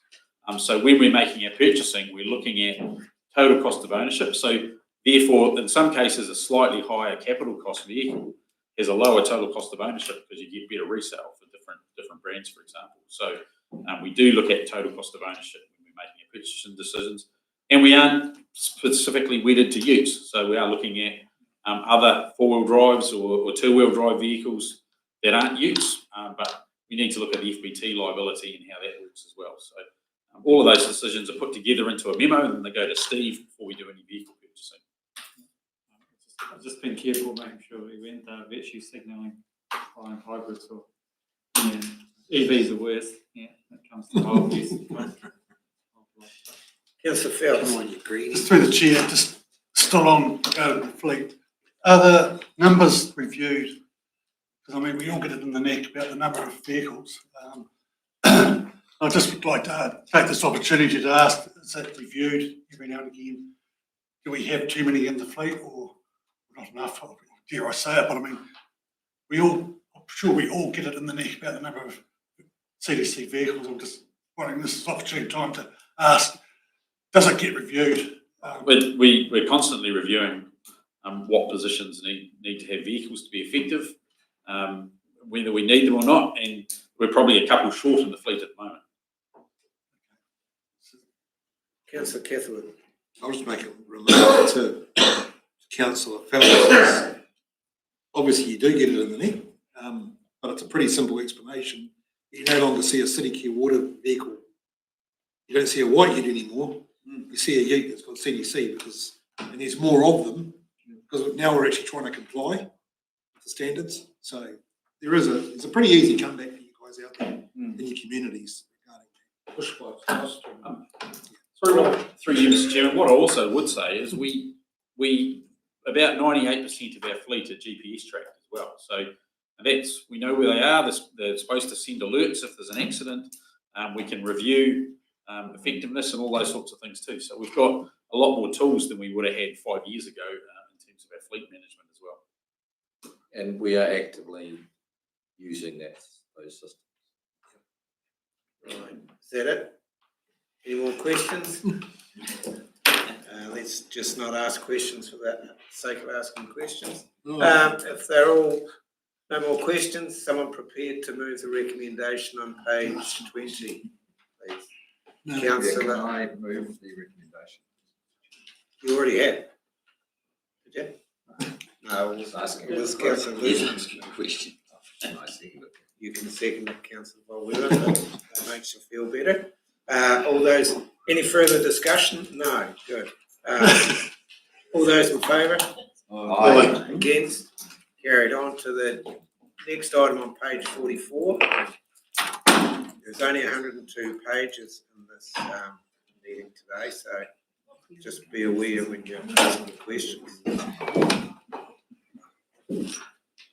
Not that I want to stifle people asking questions, but item number 5, a compliance update report. Daniel. Kieran and Daniel. Oh, no, it's Rita and Linda. Peter look at Kieran. We've got the 18th today. Welcome, ladies. People who were here this morning, this is Greta Campbell, who's the Senior Compliance Engineer, standing in for Daniel today. Present the report and happy to take questions.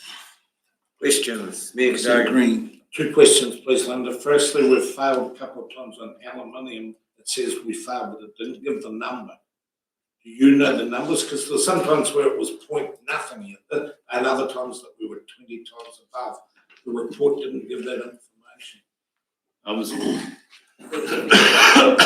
Okay, and then the second one was we did infringement notices. They're saying that OIC have issued infringement notices. Does that mean they're taking us to court, we're getting prosecuted, something's going to follow up? What does quite a few infringement notices mean? Is there a follow-up? Is that, what are we getting? So through you, Mr. Chair, we've just had 5. Yeah. 3 for Milton and 2 for Yeah. Waihola. And They're for separate incidences. Yeah, but what does an infringement notice mean? Do we get it's a fined? fine. Instant It's a fine. fine. Do we know what the fine is? We do, 750. 750 each time. Thank you.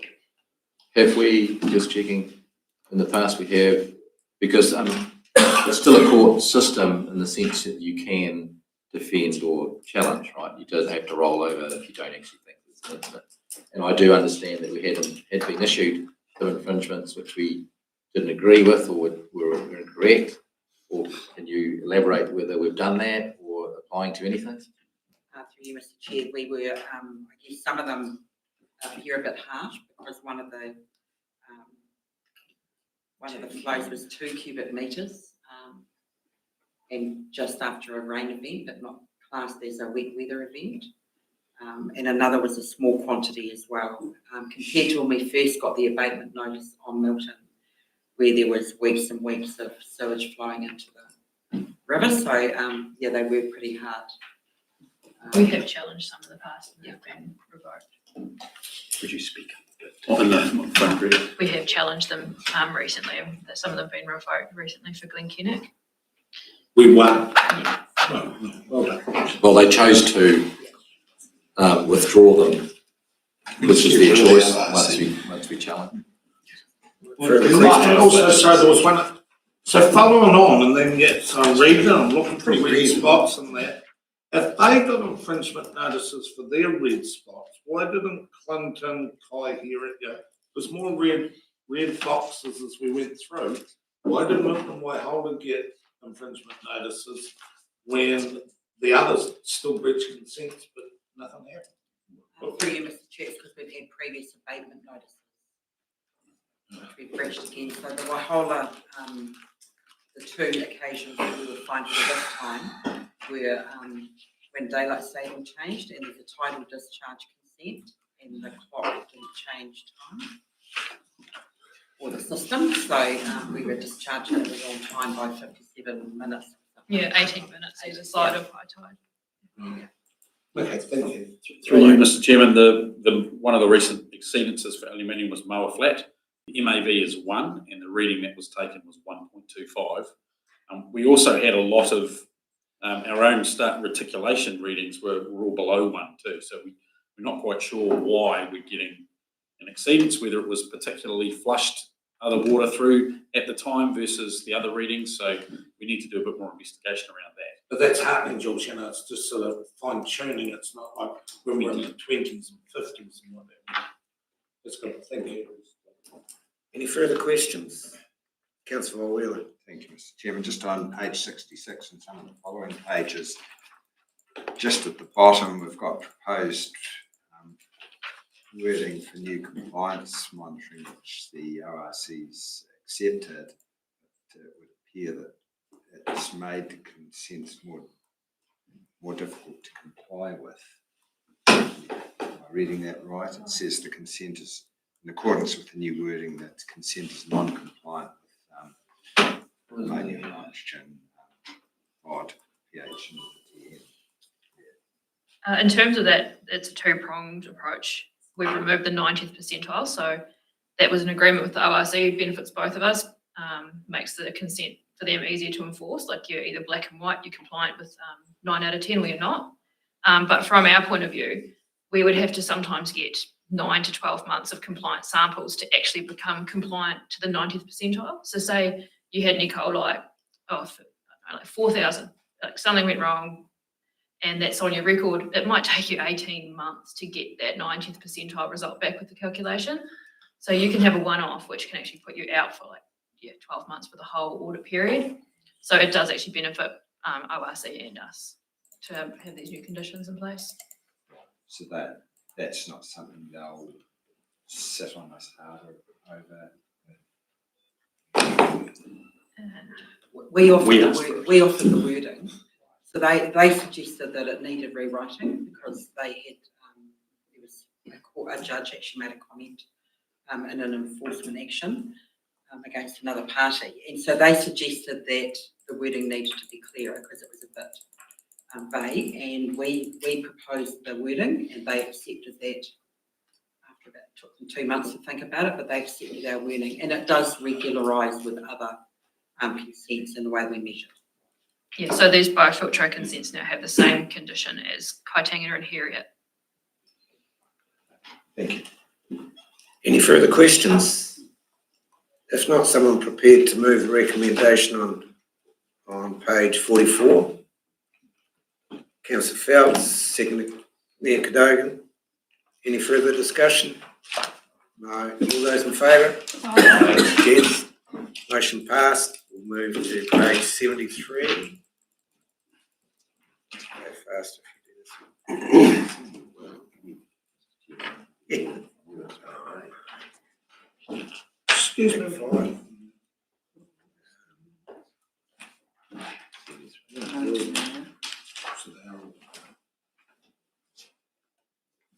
As the rural water scheme minutes, and I do note that the water scheme minutes from Wongaloa do not include me as being present when I was. So,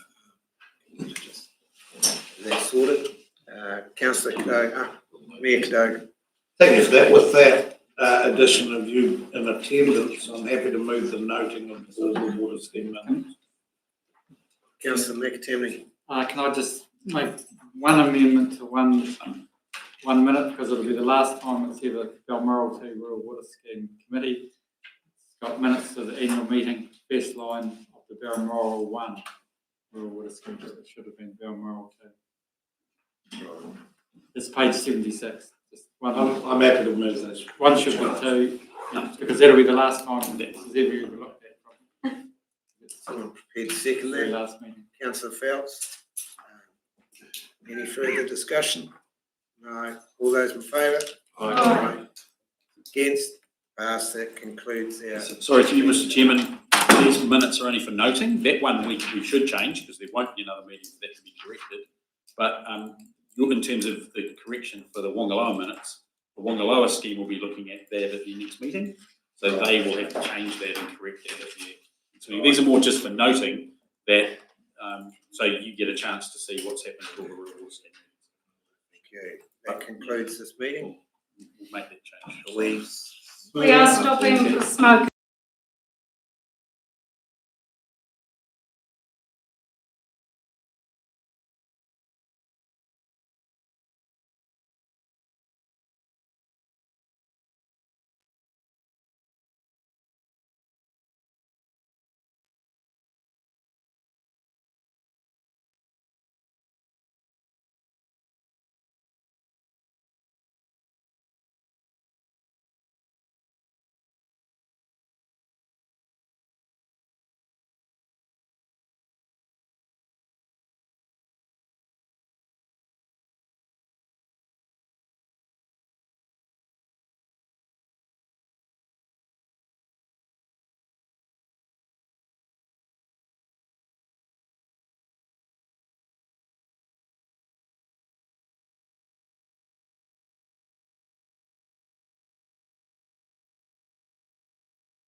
Settle people.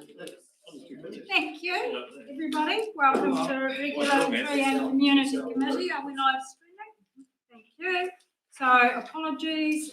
We have, who have we got? We've only got Jock. Is Kevin not on there? Yes, All right, so they're streaming, so no other apologies. Any declarations of interest? No public forum, no deputations. Any late or urgent items to be raised? No, thank you. Then we'll move on to item number 1. And Kelly, welcome. Kia ora everyone, glad to be back with you today.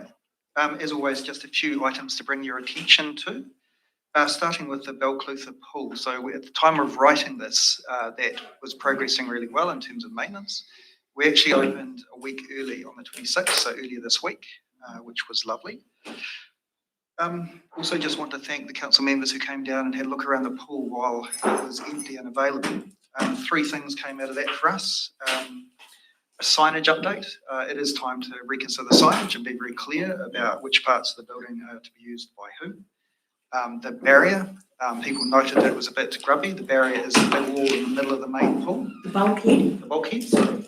And we did actually find a product that removed that, and it looks like brand new now, which is fantastic. You'll see a picture of it, figure 1 in the report. The last thing was, it was suggested to us that the place is a little bit bland. It is very white, and maybe it needed a bit of art or a mural, so we're starting to investigate that at the moment. Final thing around pools. I've challenged the pool team to connect more with their community. We have had some feedback from the community that they don't always meet needs, whether that is the services they provide or the timing and how long some of their shutdowns are. We've taken that seriously, and we've challenged the pools team to put together a community reference group to meet 3 or 4 times a year and actually ask them what it is they need and start to implement that. So letters will be going out for that in the next month, calling for a public meeting and then forming that committee from there.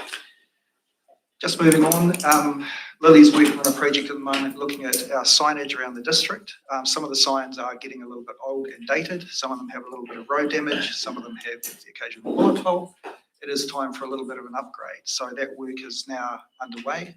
That will be ongoing over a period of time, and Lily is connecting with all of the local community groups as the first point of call.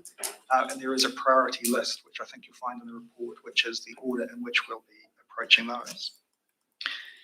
There's an error on item 3, so that's not the driver license contract. That shows, I think, my focus on driver licensing. That should read the road safety contract. There has been a significant reduction in that from Moka Kotahi.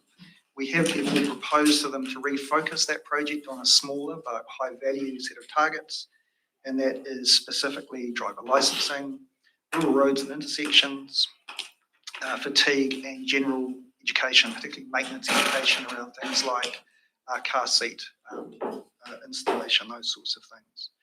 We're now considering how we are best to deliver those services to our community in that slightly reduced format. On the same topic, our license testing, mobile license testing system has been trialled now. It was quite successful. We had about 15 kids, I think, start in that program. 5 of them went right through and completed their actual license, so the first stage of their license. One of the other kids will be resitting, so he was English as a second language student, so that was pretty good as a first go. Just as a note, if you do all of the driver's licenses, you get about 8 credits for NCA level 2. That's 10% of your level 2 qualification you can get out of just doing driver license training. So we are trying to work with schools to make sure that is part of what they do.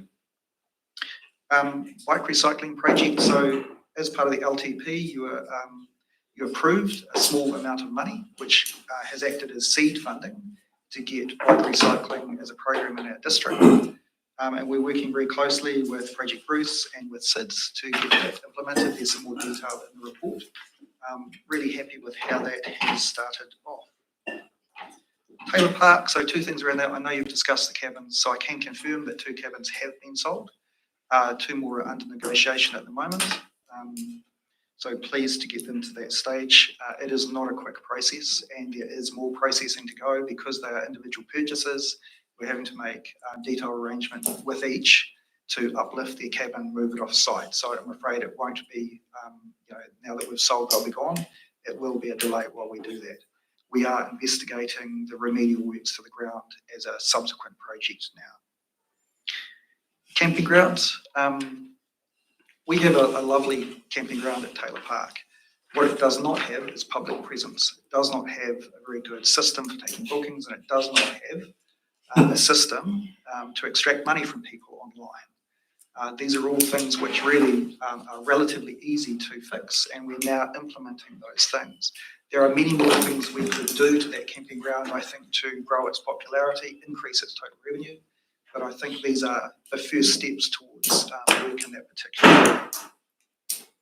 Finally, just noting that we are going through Tennessee Tribunal activity at the moment as well. That is an ongoing and has been an ongoing case for some time. So I'm very happy to take any additional questions. Questions? Thank you, Councillor Herbert.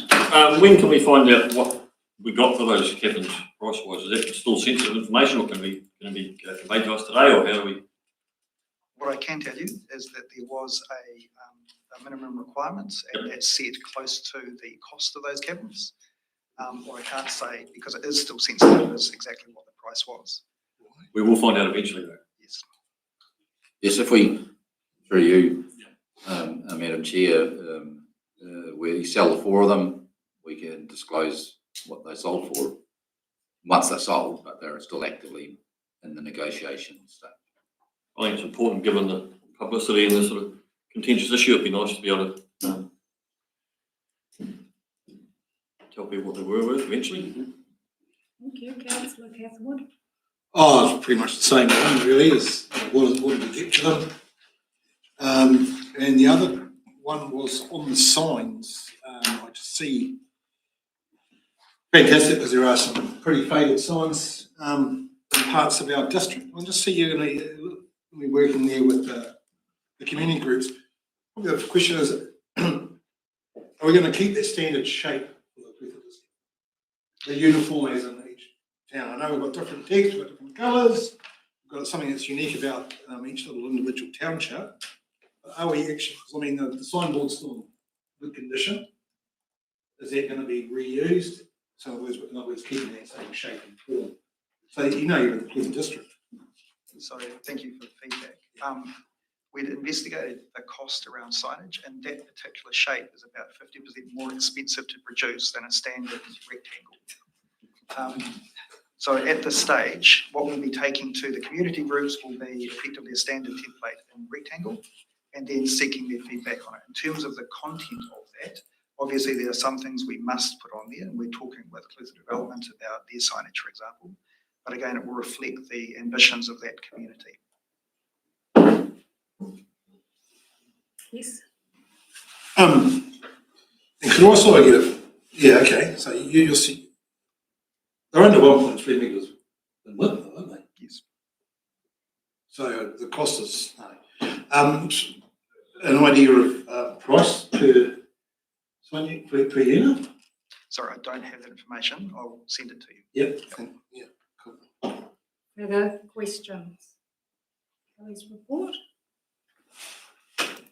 Is not. No further discussion? Discussion. Yes. Yeah, firstly, Kelly, can I thank you for organising that trip down to the swimming pool? And please pass on to the staff. Thanks. We're going to be realistic. That's a 74-year-old, 54-year-old building. Put paint on it, but underneath, say, to say that it's not this or that. I thought I was quite impressed by what I saw, keeping in mind that hey, we're dealing with an old building that's been painted up. So please pass on to the staff. Thank you. And I think for Taylor Park, as always, the 2 questions I ask is, would we have quite paid off one of them by now if we had been filling them? Yeah, we would have been really close. So the true cost of this whole exercise is the $1,200 a week that we wouldn't be receiving. But more importantly, I wonder what happens now as we enter the season where we're seeing the cycle trail really working. What's the loss? Or where do people go who want to stay in Milton on the cycle trail. The potential loss, so. Have we followed up, Kelly? Where do people go in Milton now that want to stay the night and spend the money and put vibrancy and economic oomph into Milton? So it's not just the $1,200 a week loss that we would have had easily and filling the 4 cabins. What does it actually mean to the wider $9 million that the district invested on the cycle trail and everything else we're doing, and the fact that people aren't staying? Sad day. And has there been other sites looked at for the Around the district, other yes, yeah. cabins? No, in Milton. So through you, Chair, I had 3 questions and I'll go through them. Yeah. Firstly, I'll pass on your thanks to the staff. Thank you. Yeah. Just on the subject of pools, you know, access to swimming in a district is not that difficult. There are a number of community pools, and I have challenged the pool staff to think about themselves as a destination and to raise the game in terms of what they offer to draw people to that pool. So I think while it is an attractive location, it is a little bland, and I think it could do with a little bit of additional visiting up and additional activity going on there at the same time. So that's part of the process. With regards to Taylor Park, I believe your maths is correct. No, we have not looked at the economic impact of the change to that park. And yes, we have looked at other locations for future cabins in district. That will be the subject of a paper coming up shortly. In Milton? It will give you the option for the entire district, but Milton is obviously one of those options. Great. Thank you for that. Yes, Councillor Ludeman. Thanks, Kelly, for the work that you've done. Great to see the swimming pool open early, and I've just got to get there now. Taylor Park. Obviously, we're establishing an online booking system, which is probably long overdue. So is this just for camping sites? Because we don't have any actual accommodation on the site, do we? Is it just for camping sites? Okay. So we had such grief from the Milton community over the cabins. Does the Milton community want a camping site? So I'm just asking that question here, because all of a sudden we seem to be happy to have it as a camping ground when a couple of months ago when we tried to make it a camping ground, the community didn't want it.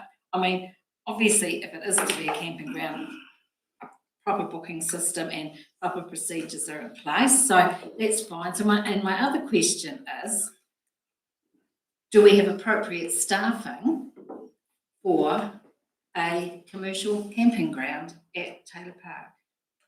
So I'll jump into the first one. It's a campground. You've approved a campground. Our reserve management plan says campground. We're just acting on the campground within the confines of what was approved.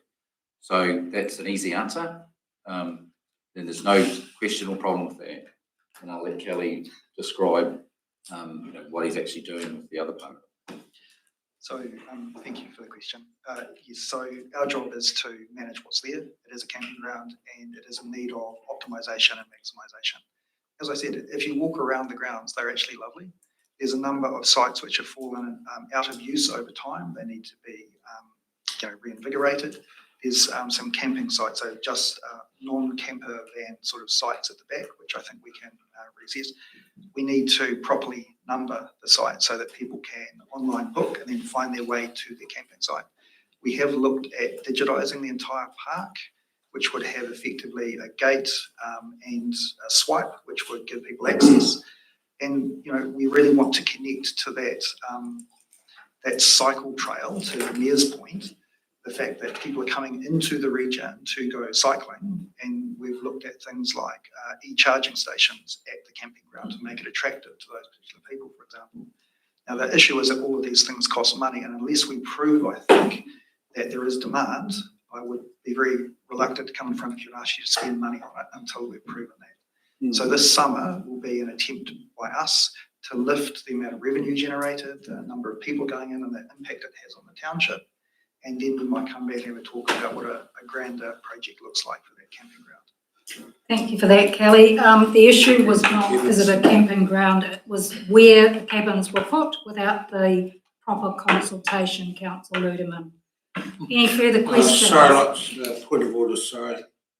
As a council, we most definitely did the consultation, the process, the everything correctly. I stand there, I can't have it that we did not do that properly, because we did. There's clear council meetings, folks, process. Councillor Graham? Maybe within the community board and Milton, they can sort all that. Moving on. Any further questions? Any further discussion? Sorry, Madam Chair, there was an extra question which I failed to answer.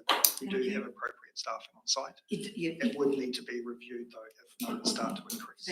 I guess that's obvious. Thank you. We have a recommendation back on page 3 that the update for the communities and facilities. Somebody willing to move that, please? Thank you to Councillor McCrosty and a seconder. Thank you, Councillor Mackie. All those in favour? Aye. Any further discussion? No, opposed. Is moved. Thank you. Carrying on.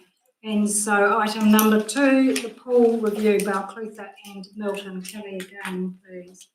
Thank you, Madam Chair. During the LTP, you asked a number of questions about equity of provision of funding to different services.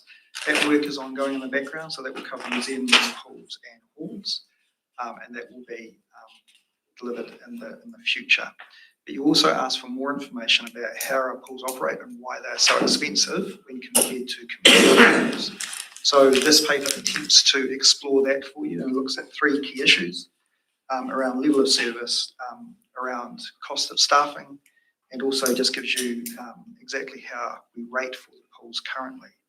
Now I need to just correct a couple of things in the recommendation. I note that the date is incorrect. It says report dated 12th of September. There should be a bullet point C, investigate the strategic plan to increase revenues. And the 4th bullet point should say does not agree to continue with that work. So we can work through that with you. My apologies for that. I accept responsibility and we will do better with our recommendation writing in future. Happy to take any questions. That's fine. Thank you very much for that. Questions? Councillor McAtamaney. Thanks, Kelly. I'm just wondering, in the expenses, but that have been expanded out. I know there's a massive part of those expenses is the Saint finance costs. Yeah. So what you've got $800,000 for total expenditure for pools. How much of that is just finance, interest and principal? Yeah, my apologies. The report was focused at staffing, so I didn't break down those other numbers for you, but I can certainly go and do that piece of work. It's a key number as to why the pool is so expensive to run. Councillor Herbert. Thank you. Just a comment and a couple of questions. Just when you're comparing levels of service at the start there, Kelly, you talk about general public and access, comparing the two. Just worth noting that those community-owned pools have to have 2 barriers between the public and the pool too, so just aware of that. The table on page 22 at the bottom, and it says combined pools. So is that all the pools in the Clutha district, or is that just the Milton and Balclutha pools combined? I believe it's just the 2 named, so Milton and Balclutha. Yeah, that's what I was hoping. Thank you. Moving on, I thought it was a great report. It's just a pity we couldn't separate out other and show the income per swim, because it's probably somewhere below 5%. It makes pools a fairly.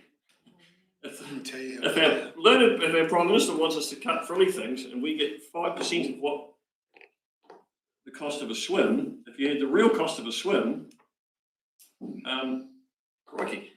Just look, it was great information, but it would be handy to know the exact percentage. So I think the revenue figure is broken down between swims and also There's about 3 things in it. That's right. It's hard to identify which is which, but it's got to be. Yeah. Thank you. Through you, the Chair. Just a question regarding that figure. I've got a figure from the UAGC that goes under a subheading of swimming pools, and it came out. This was actually around the LTP time, and it was 828.43, so 50% community facility rate and 50% UAGC. So the figure that I would have would then make be over 1.6 million in total.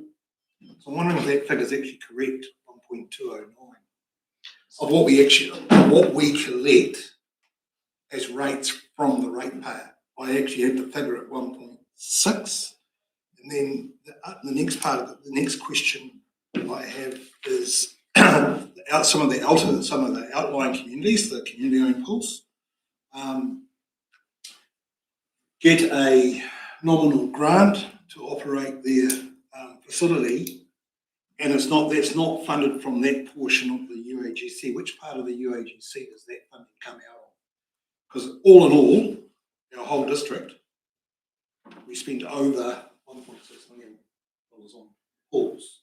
Do you know how those figures come? So the information that was Yeah. delivered here Yeah. came from the current management report. So I do not know what the earlier number was, but again, I can look into that for you. The UAGC. Will it work out at half? Steve? Oh, well, I mean, I'm also thinking this is actuals for 23-24 versus your LTP budgets, which is what you would have been. This is operational, this pools. Well, there'll be a fixed overhead, there'll be a sunk overhead that would come into. What I mean is when you were comparing what the UAGC or when you did your calculations for what the pool's revenue was, 1.6, when you're comparing What you rate to the 1.27. I'm just saying, I think we need to also consider that the 1.6 would have been based on the new year one, as opposed to the actuals for the previous year. So there'll be an expansion anyway, because all it went up, right? So there is a difference now. I think the figures you're looking at were, if we're not actuals, they were the budget proposed. I don't think it was the same as the previous year, the 23-24. Because otherwise we can't obviously explain without going into. Oh, no, but yeah, it's okay. Like, yeah, it's just that's where I've got to figures. So you'll be able to come back with those. Total. answers. Like what gets rated for, how much? Thank you, Kelly. Mayor Cadogan? Yeah, when a young kid falls into the Clutha River, it's nice to have the ability to jump into the river and save them, or they have the ability to swim back out themselves. And they only get that ability primarily from swimming at a community facility. And we actually have a responsibility to provide. So the nice to have rudimentary approach, and the actual, we know we're not going to make money out of swimming pools.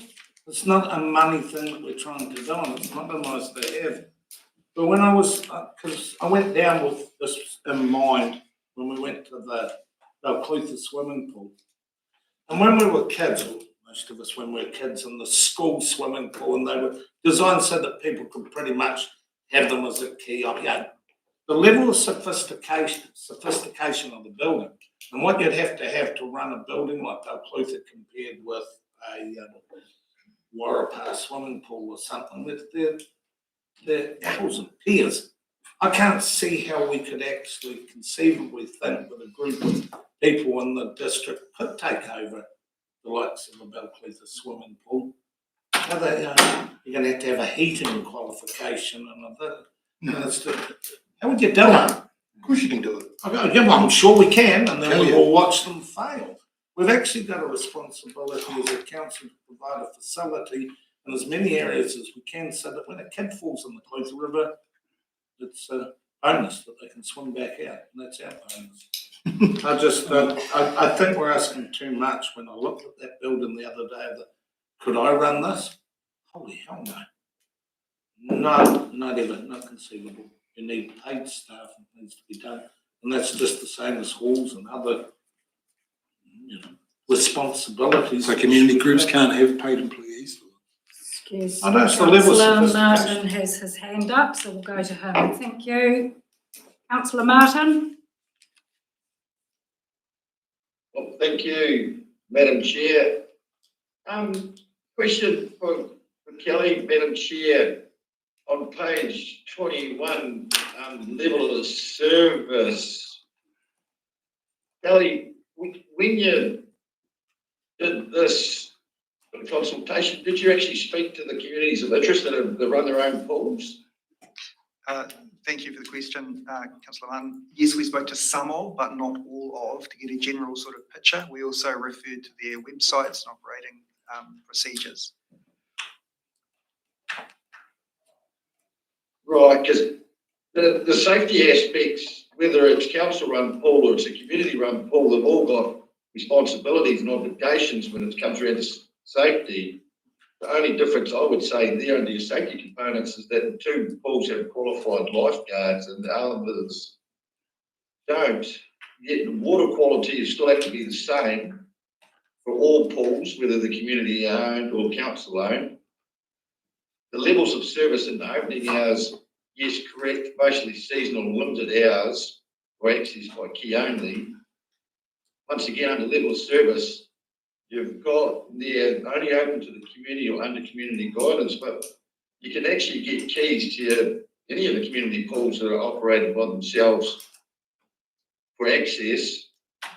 Other services, you say about swim clubs, well, I know the local pool of Lawrence, they actually have swim club sessions there. They teach the kids to swim in that through the school. Community expectation, you've got their own through participation, but they're generally accessible by key, so you can go to it any time. And the same with the plant. Ours is quite extensive, so it's still got the same costs as a bigger pool. And the scale of the operation, generally older and smaller pools and plant.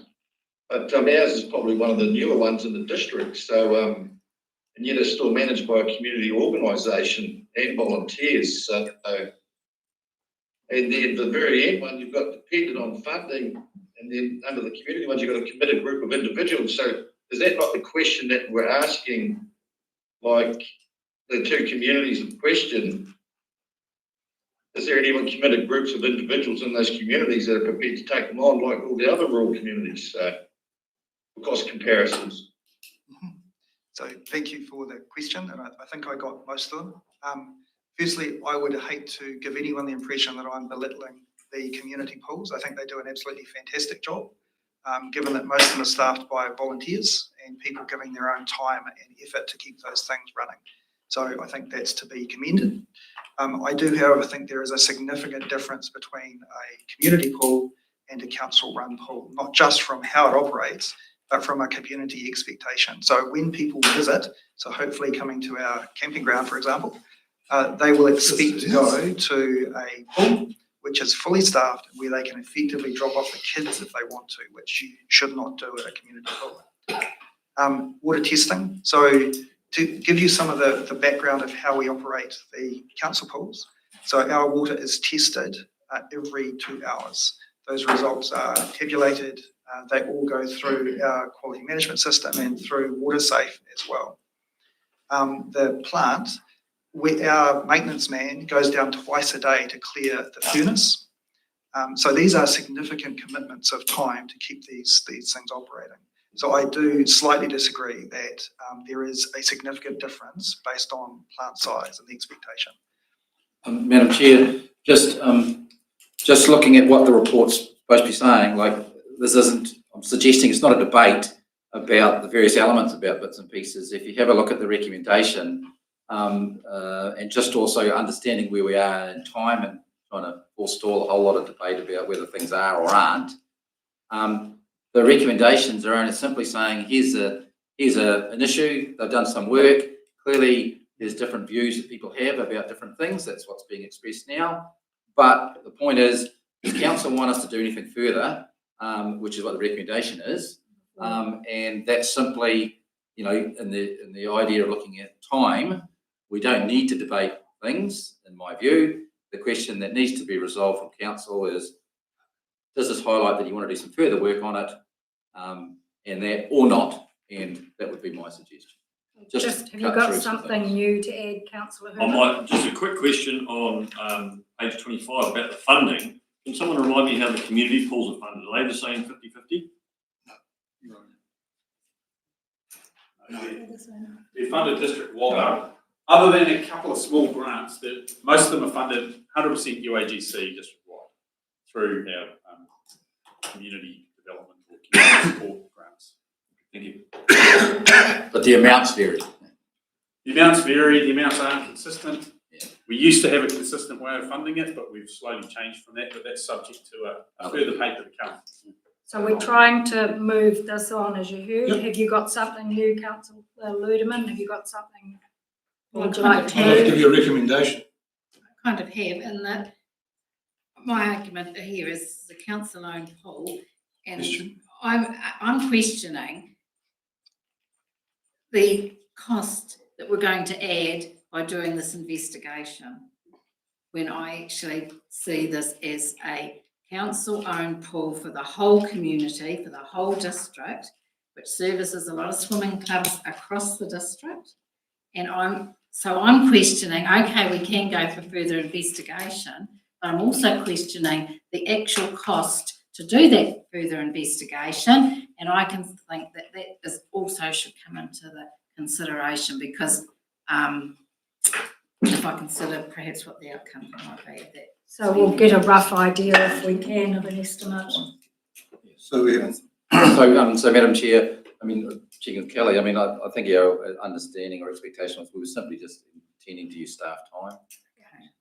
So we weren't commissioning a consultant. Well, that's probably what I'm asking, because, you know, as we're looking at So how we're spending our money. Yes, yeah. So was there a recommendation? yeah, I'm happy to give a recommendation. Councillor Catherwood? See recommendation 1, the council receives full review. We got 2A, that we explore the community-led arrangement, what it would look like. so One on just in 2, it's that the 2A. community requests an investigation, and 2 not council. That's just been changed. Yes. So 2A. Yep. And then it would turn into 3. And agrees for further investigation. Move those. So number 1, number 2A, and number 2B. That would actually come up. That would actually come after, say, not 3. It's the council agrees to further investigate. Agrees to investigate. So that's number 4 for your further investigation. Investigate. So not number 3. And to be fair, I think number 3 is possibly kind of maybe not something we should have put in there, and we limit ourselves to issues around 2 and 4 council. Yeah, and I'd like to, yeah. So. Okay, so we've got a seconder for those motions. Councillor McAtamaney, so we all know what it is. It's number 1, number 2A, number 2B, and then down to number 4 that we agree to further investigation. Yep, any discussion now? Yep. Yes, Mayor Cadogan? Right, in this environment, especially with our esteemed leader's new vision, we should be looking at trying to save every penny that we can. So, okay, let's give it a shot. But I will say that my pit of the gut feeling for Balclutha is that if we took the avenue of, a community pool, it'd be pretty much a flick of the coin whether it would shut it or whether it would stagger along. I'm more concerned, we better know the ramifications of what we're doing, because after that poll, I don't understand Milton. Milton, maybe with the new one in the community group, I'll leave that with the locals to know better, but I believe that if Balclutha got channeled down the line of becoming a community pool, we'd probably channel it down the line of closure. It's a big ask. Hey, we're all here to save $1. I'm against it for that reason, but I'm against it because I think that inevitable outcome might be an unintended consequence. But let's give it a shot. Further discussion? Councillor Ludeman? I'm sorry, I will not support the motion. I see it as a real problem if that was to go through and become a community pool for Balclutha. I can't speak for Milton, but for Balclutha, I just do not think that will probably continue, which would be a very sad day for Clutha. Councillor Catherwood? Yes. He would close it. He would close it. Oh, yes, he is. No, Sorry. I want to Councillor Yeah, Graham. yeah, Councillor Graham was next. Have I got it wrong? But this is just an investigation. It's not. It's not closing. It's not about stamp. No. And I think that a vibrant community is created around the amenities that they have, whether it be pools or libraries or whatever. And this investigation will give us what our best outcome will be. So I can't see how having an investigation will send us down some alley. It's a decision we make after the investigation that does that. Correct. Any further discussion? Before I go back to Councillor Catherwood? No? Okay. You can close it. Oh, yeah. Catherwood, we close. Yeah, so, I mean, it is only an investigation, that is the recommendations. Happy to have opposing views of it. But I'll put it through, I'd like those that are opposed against this investigation to put yourselves through the lens of others in our community, in our smaller communities, somewhere where I live. I'm on my local pool committee. We've got a fantastic group of volunteers, and we've invested heavily in our local community pool. We've spent over $800,000. Our pool's up to these standards, mate. We've got an automatic automatic filtration systems, automatic dowsing systems. It's really state of the art what our community's got. And then I did some of the figures, and this is how I sort of see it. So I worked out on a per population throughout the district. It's just under $80 odd per person throughout your district. What you're contributing towards pools. In the Catlins ward alone, there's 1,400 people in that ward. We rate through another portion of it. It doesn't come out of that particular fund. We used to get just over $10,000 as a pool committee. It's far, far short of operating our pool per annum. And we are struggling to raise those funds to keep our pool going, our fantastic pool that we put $850,000. We're struggling as a committee. So the ward that we take $123,000 out of our ward towards a pool, and our pool gets 10 grand back. That's why I want a review of it. And you're going to find throughout, I mean, I know that Lawrence is the same, they're struggling. They get 40,000 now, they're paying off a loan. They came to us this year at the LTP looking for, they've managed to buy another $16,000 towards a cleaner for their pool. Well, I'm sure Clinton would like a cleaner, and I'm sure West Otago would like a cleaner, and I'm sure Clyde would like a cleaner.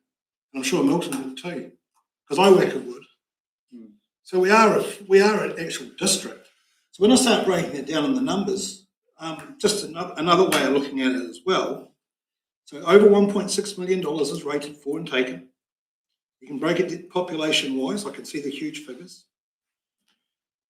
Myself and my family, what we contribute in our rates for myself, my wife, and my daughter, we contribute towards swimming pools of over $1,000 into this district per annum. Yet we go as our community, and we go into our own community to the pool that we've got so much pride of, and to operate as a group of volunteers, and then we buy a key on top. We pay again. So we're paying again on top to use a pool. We're paying big time up the road, and then we're paying out of our back pockets, non-rated. And then we're going and spending our volunteer time to go out there. So then I think about it and look at it and I go, okay, Clutha, what's the population of Clutha? 4,000 odd, I think it is, works out. It's our largest community. This is not getting at Clutha, I'm just saying it's 4,000 odd. I look at it, 2,500 sitting over there in Tapanui. I think we make up, our ward makes up, it's a large village, you know. But when you think about the numbers, we're just small villages. So if it's good for the outlying villages, it's good enough for the big village too. So I think it should be investigated. We should actually crack in and look at it. And of course, Clutha would get a bigger suck of the sand because it's got a big boiler and it would need an employee to run that professionally. I just think, I'd really like us to investigate this, because I know for a fact that our outlying communities, their community pools, are all struggling for funding, and they could always have more. And it doesn't take more rates, it takes fairness throughout our district, distribute the rates that we take, and put it over our whole communities. Okay, let's vote on the motions that have been put now. Is everybody clear on what we're voting on? Yep. Right, so we put the motion. All those in favour of recommendation 1, 2A, 2B and 4. All those in favour, please say aye and raise your hands. Aye. 3, 4, 5, 6, 7, 8, 9, 10, 11, 12. With the job 13. Those opposed? Sorry, Wendy. Yes, sorry. Just get the two that did against. So those opposed was Councillor Ludeman. Who else was opposed, please? Just 2. And yourself. You haven't voted. No, I did not vote. So that's your 15. Okay, thank you for that. And moving on to page 26, because that was Karen's side, I should have said. So this is an item for information. And Tiffany, Community Heritage. I think Vicky's. Oh, Vicky's doing that. What do you want? And Jill, you're all coming up together. Thank you, ladies. Welcome. Community Library and Visitor Information Update Report. Debbie is away, so everybody know Jill from Milton. Hi, Jill. Hello. Welcome, thank you. Kia ora koutou katoa, ko Jill McIntosh tāka wingoa, no whare pukapuka o tōku mairero. Jill McIntosh from the Milton Library. And it's my pleasure to be able to just bring this report to you today, standing in for Debbie Duncan, who is overseas, and just tell you a little bit about our community libraries and visitor information for the month ended July 2024. I'm really proud to be part of this group, this part of council, offering library services and information services. I just feel like it's such a great group to be part of, because we have the privilege of being able to bring to our communities a lot of positive things, and I know that our department rates really well with our customers, with the district, and it's a great area to be a part of. I'm sure that you're aware our libraries are about so much more than books and so much more. If you've visited one of our libraries during the school holidays, you may have encountered children and adults enjoying craft sessions, diamond art sessions, fingernail painting sessions, story times, kids bingo, art lessons, a scavenger hunt, life-size snakes and ladders game, and many more. And for those that wanted to just take something home, we had take-home activity packs during the holidays as well. Our Orwaka Community Library and the Catlins Area School partnered to run a twin library challenge, which concluded in July and resulted in large increases in physical borrowing. So fostering literacy in young people is so very important, and it's a focus for all of our libraries. Continued growth in the use of digital resources is a worldwide trend, especially with audiobooks.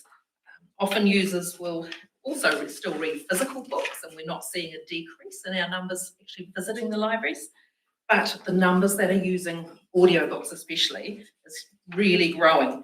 And that's because of the convenience that people can listen to a book while they garden, while they're walking, even while feeding out on the tractor. So if you haven't experienced this yet, can I encourage you to visit us at one of our libraries, and we can sort you out, get you connected up to some of the several apps that give you free access to audiobooks. It's a wonderful new world.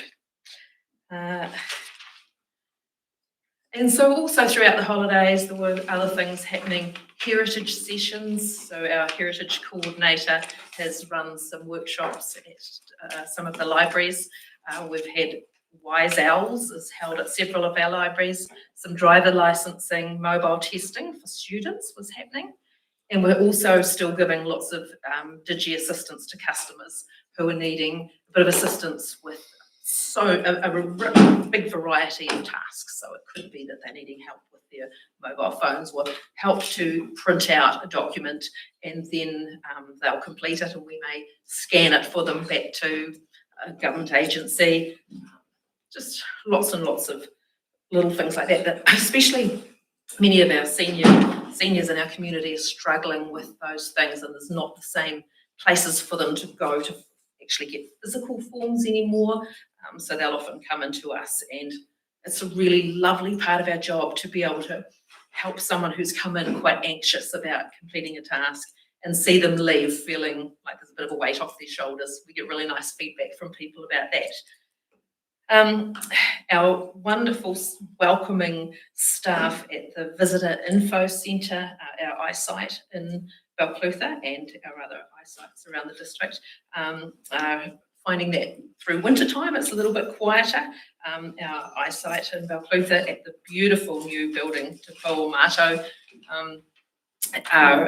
have been updating the space, the memorial space, with some new concept boards, and I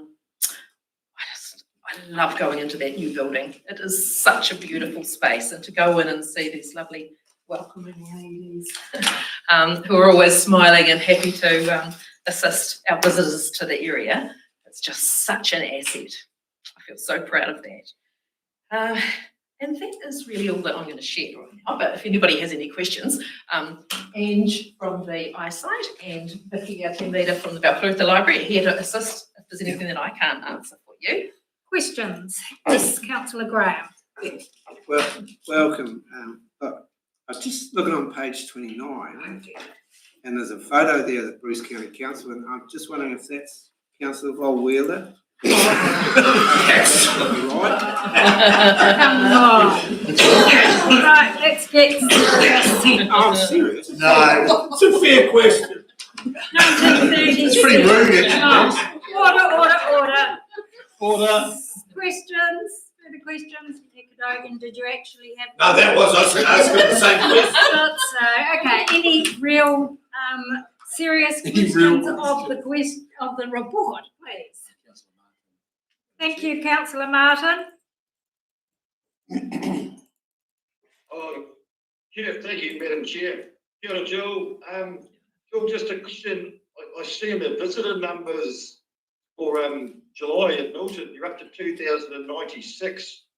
Do you attribute this to the trail coming through, Jill, or it's a substantial increase on last year? I'm just wondering if you had any feel for what was happening there. Yeah, it has been a big increase. We are, like at the moment it's quieter on the trail, but during the summer time, we definitely saw quite an increase in numbers, and I expect that that'll just continue to grow. That was the new counter. That's the new counter. Yes, sorry, that's the other thing is, yeah, we have two doors, the front door and the side door at the Milton Community Library, and we were noticing a large number of people are coming in the side door, especially as we've got more opened up parking at the side. So we've now got we started just taking a test of having a little manual sort of counter that we were just having to write down the numbers of each day. And that definitely warranted us having a permanent counter put in. So now we've got that. That will have been a big part of that increase in numbers. Any further questions? Well, that's great. Sorry. The place to be, Just Milton. on the counter, it's a place to be, good work. Just on that question about counters, like I was questioned about the counter at the eyesight in Balclutha, that it actually picks up a lot of the people that's walking into the theatre and actually not to the eyesight. Is there any meaning behind that, or? No, it's been positioned specifically to come to the eyesight counter in our area. It's been checked several times because we questioned it ourselves for start. So no, there's 3 different counters because we've got 2 entrances, and we are told that they are correct. And I've just checked our visitor numbers in the last 11 months that we've been there. 43,000 people into our space in the eyesight. Yes. Well, How many, sir? 43,000. Whoa. a lot of people coming in to look around the facility, of course, which is fantastic. And we show lots of people around. We do lots of tours every day with people coming through the building. Yes, and I love it. Well done. Any further questions? There's not, no other discussion. Other than just, hey, you sat there a long time, team. Thank you for your patience. Sorry, apologies. Educational afternoon. So the recommendation is back on page 26 for an update. Somebody willing to move that? Councillor Phelps, thank you, and seconder Councillor McCrosty. No further discussion. Put the motion. All those in favour, please say aye. Aye. Those opposed? That is carried. Thank you. Thank you very much. And apologies about the long wait. No, thank you. So sorry. Another item for information on page 40, item number 4. Mike, welcome. Thank you.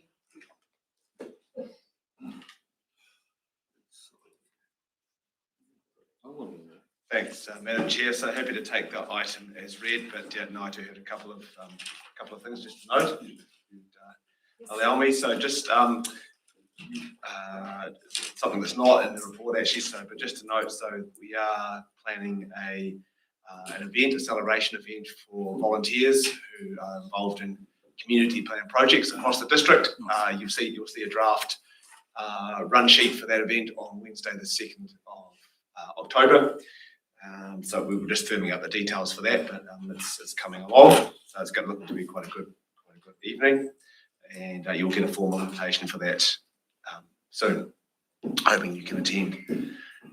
Secondly, on page 41 there, you'll see we've continued to update the funding totals for community plan projects, sort of in total across the district, if you like. So the accuracy of those is continuing to improve. But just noting that there are some areas where still better work is required. For example, the Milton Main Street upgrade. I still need to try and get to the bottom of that, and that's highlighted there. What I have done is included the most recent LTP funding decisions for projects that are relevant to our community plans. So that's resulted in a change in some of those funding totals. For example, I have included there was additional funding for the West Otago Vintage Club, so that's been included into that spreadsheet there. So you'll see it fits under the community facilities category within that plan. And lastly, you'll see that there is the case study this time round is for the Kaitangata boat ramp, which is now open, and from all accounts, everyone's very happy that that's up and running prior to the whitebait season, so that's good, and just adds to the quite a few projects really that have been completed in Kai to date. Apart from that, yeah, happy to take questions. Thank you. Questions? Discussion? Right, we have a recommendation back on page 40 for the update for community projects. Somebody willing to move that? Yep. Thank you, Mayor Cadogan, and a seconder, Councillor Vollweiler. All those in favour? Aye. Those opposed? That is carried. Thank you. Thank you for that. And moving on to page 55, item number 5, another item just for information. Welcome, Malcolm. Thank you, Madam Chair. Some exciting news on the horizon. We're just about due to go live with our online consenting program with the building consents. We've set the date for the 1st of October, and we're starting to communicate with the various departments to ensure that things like roading and Three Waters, etc., are all the decision making is included in the one place. We're also now working on public information that we'll be putting out in the next couple of weeks to start advising the public on how the system works and that. But given we're probably one of 2 councils in the country that are still paper-based, I think we'll find that most of the designers are already be using a similar type system. service levels and work volumes have remained reasonably consistent over the last month or so, very much comparable to this time last year. We've also had an increase in staff members. We've picked up a casual part-timer or fixed term for a year, and they're mainly focusing on the TA functions, which you would have heard me mention before, that's such as building warrant of fitnesses and legal work follow-up and things like that. And with animal control, registrations are currently sitting at about 77% of known dogs that are registered, which is pretty much on a par with last year, knocked down about 1%. And the animal control team now starting to work on the responsible ownership checks to make sure that the properties are compliant. I think that's about it for me. Any questions? Councillor Barron had his hand up. You've taken it down now. No, it was a false hand. Okay, that explains that then. Any further questions from anybody? Just quickly, Malcolm, I noticed it's an expurgated report on it. How we used to have the yearly as well. Was there some reason why it stopped at the 1 month? We didn't get the more extensive figures on the building stats. It's just the, yes. Page 62 is hold on, start of the new year, too, sorry. Oh, yeah, that would do it. Any further questions, Yeah, Councillor just on Volweiler? page 58, that postal issue with dog registration, any resolution from that? That's been one of the most frustrating subjects of my career, I think. New Zealand Post have been very difficult to deal with. They're very, very quick to slate the legislation, which actually gives that a standard letter. It has no claim to, and it's been really frustrating. They have actually stopped answering my emails because I am requesting, or have been requesting, a copy of their investigation, and that's to what went wrong. Send them a letter. They're not giving anything. They tend to say that we never posted them. So is there a legal thing that we can do? The legislation, as I've been reading it, is very clear for them for a claim to happen can't be against a domestic style letter. And for a claim, you've actually got to prove that you posted it. So, yeah, unless you've probably photograph it going in the letterbox. But don't worry, I'll still give them a bit of a lashing on the outcomes, because I don't believe they've really completed a very thorough investigation. But having said that, where did something like 400 letters go?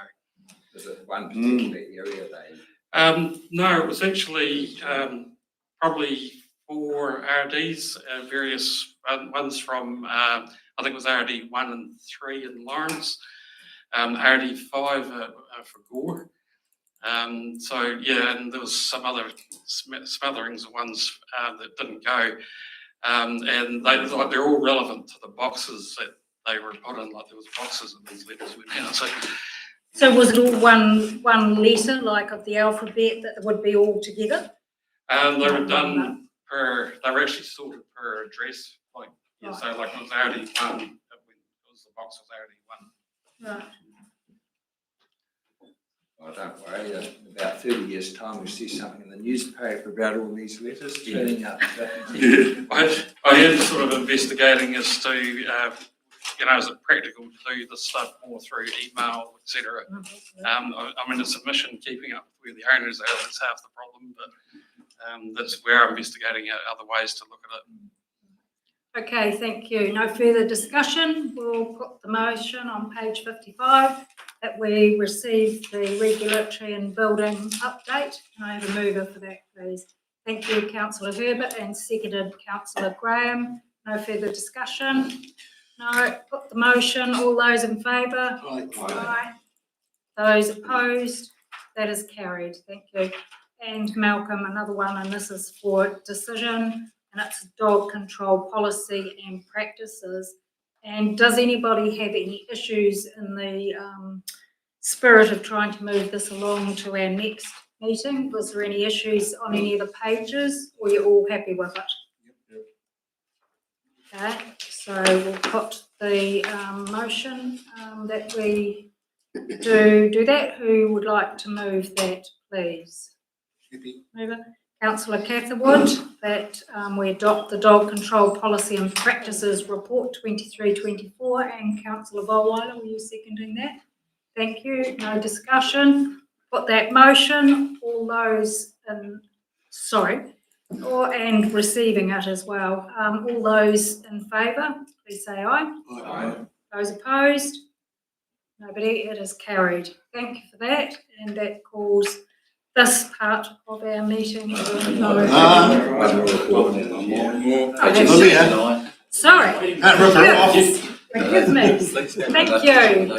Thank you, Malcolm. Olivia is the very I was last. trying to move it on. Sorry. And this was an information one. Thank you, Olivia. Kia ora, I'll keep it quick. I'll take the report as read. Is there any questions, please?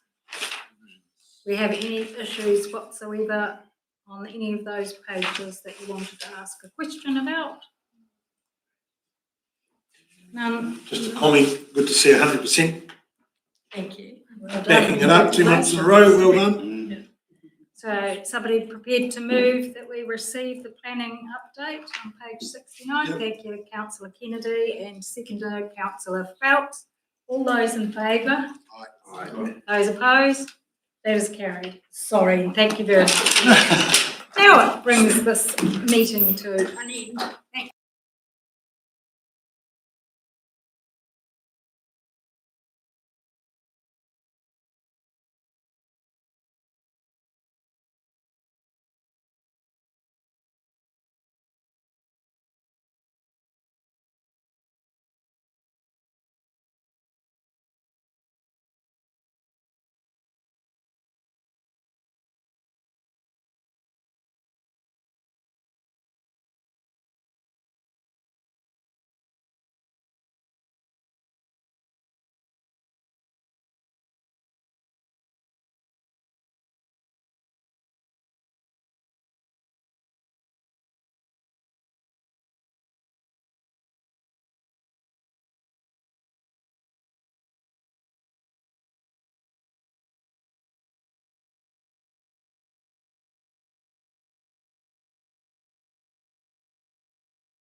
Guys, can we pull it back into order? So if we can just take through it. So call the meeting to order, call apologies, which we have none. No declarations of interest. Is there any urgent business to bring forward? I don't think so. And also, I need someone to move, please, that we go into public excluded. Move, Councillor Catherwood, second, Councillor Finch. All those in favour? Aye. Those against, no. Vote that we are property at Keithmore Road.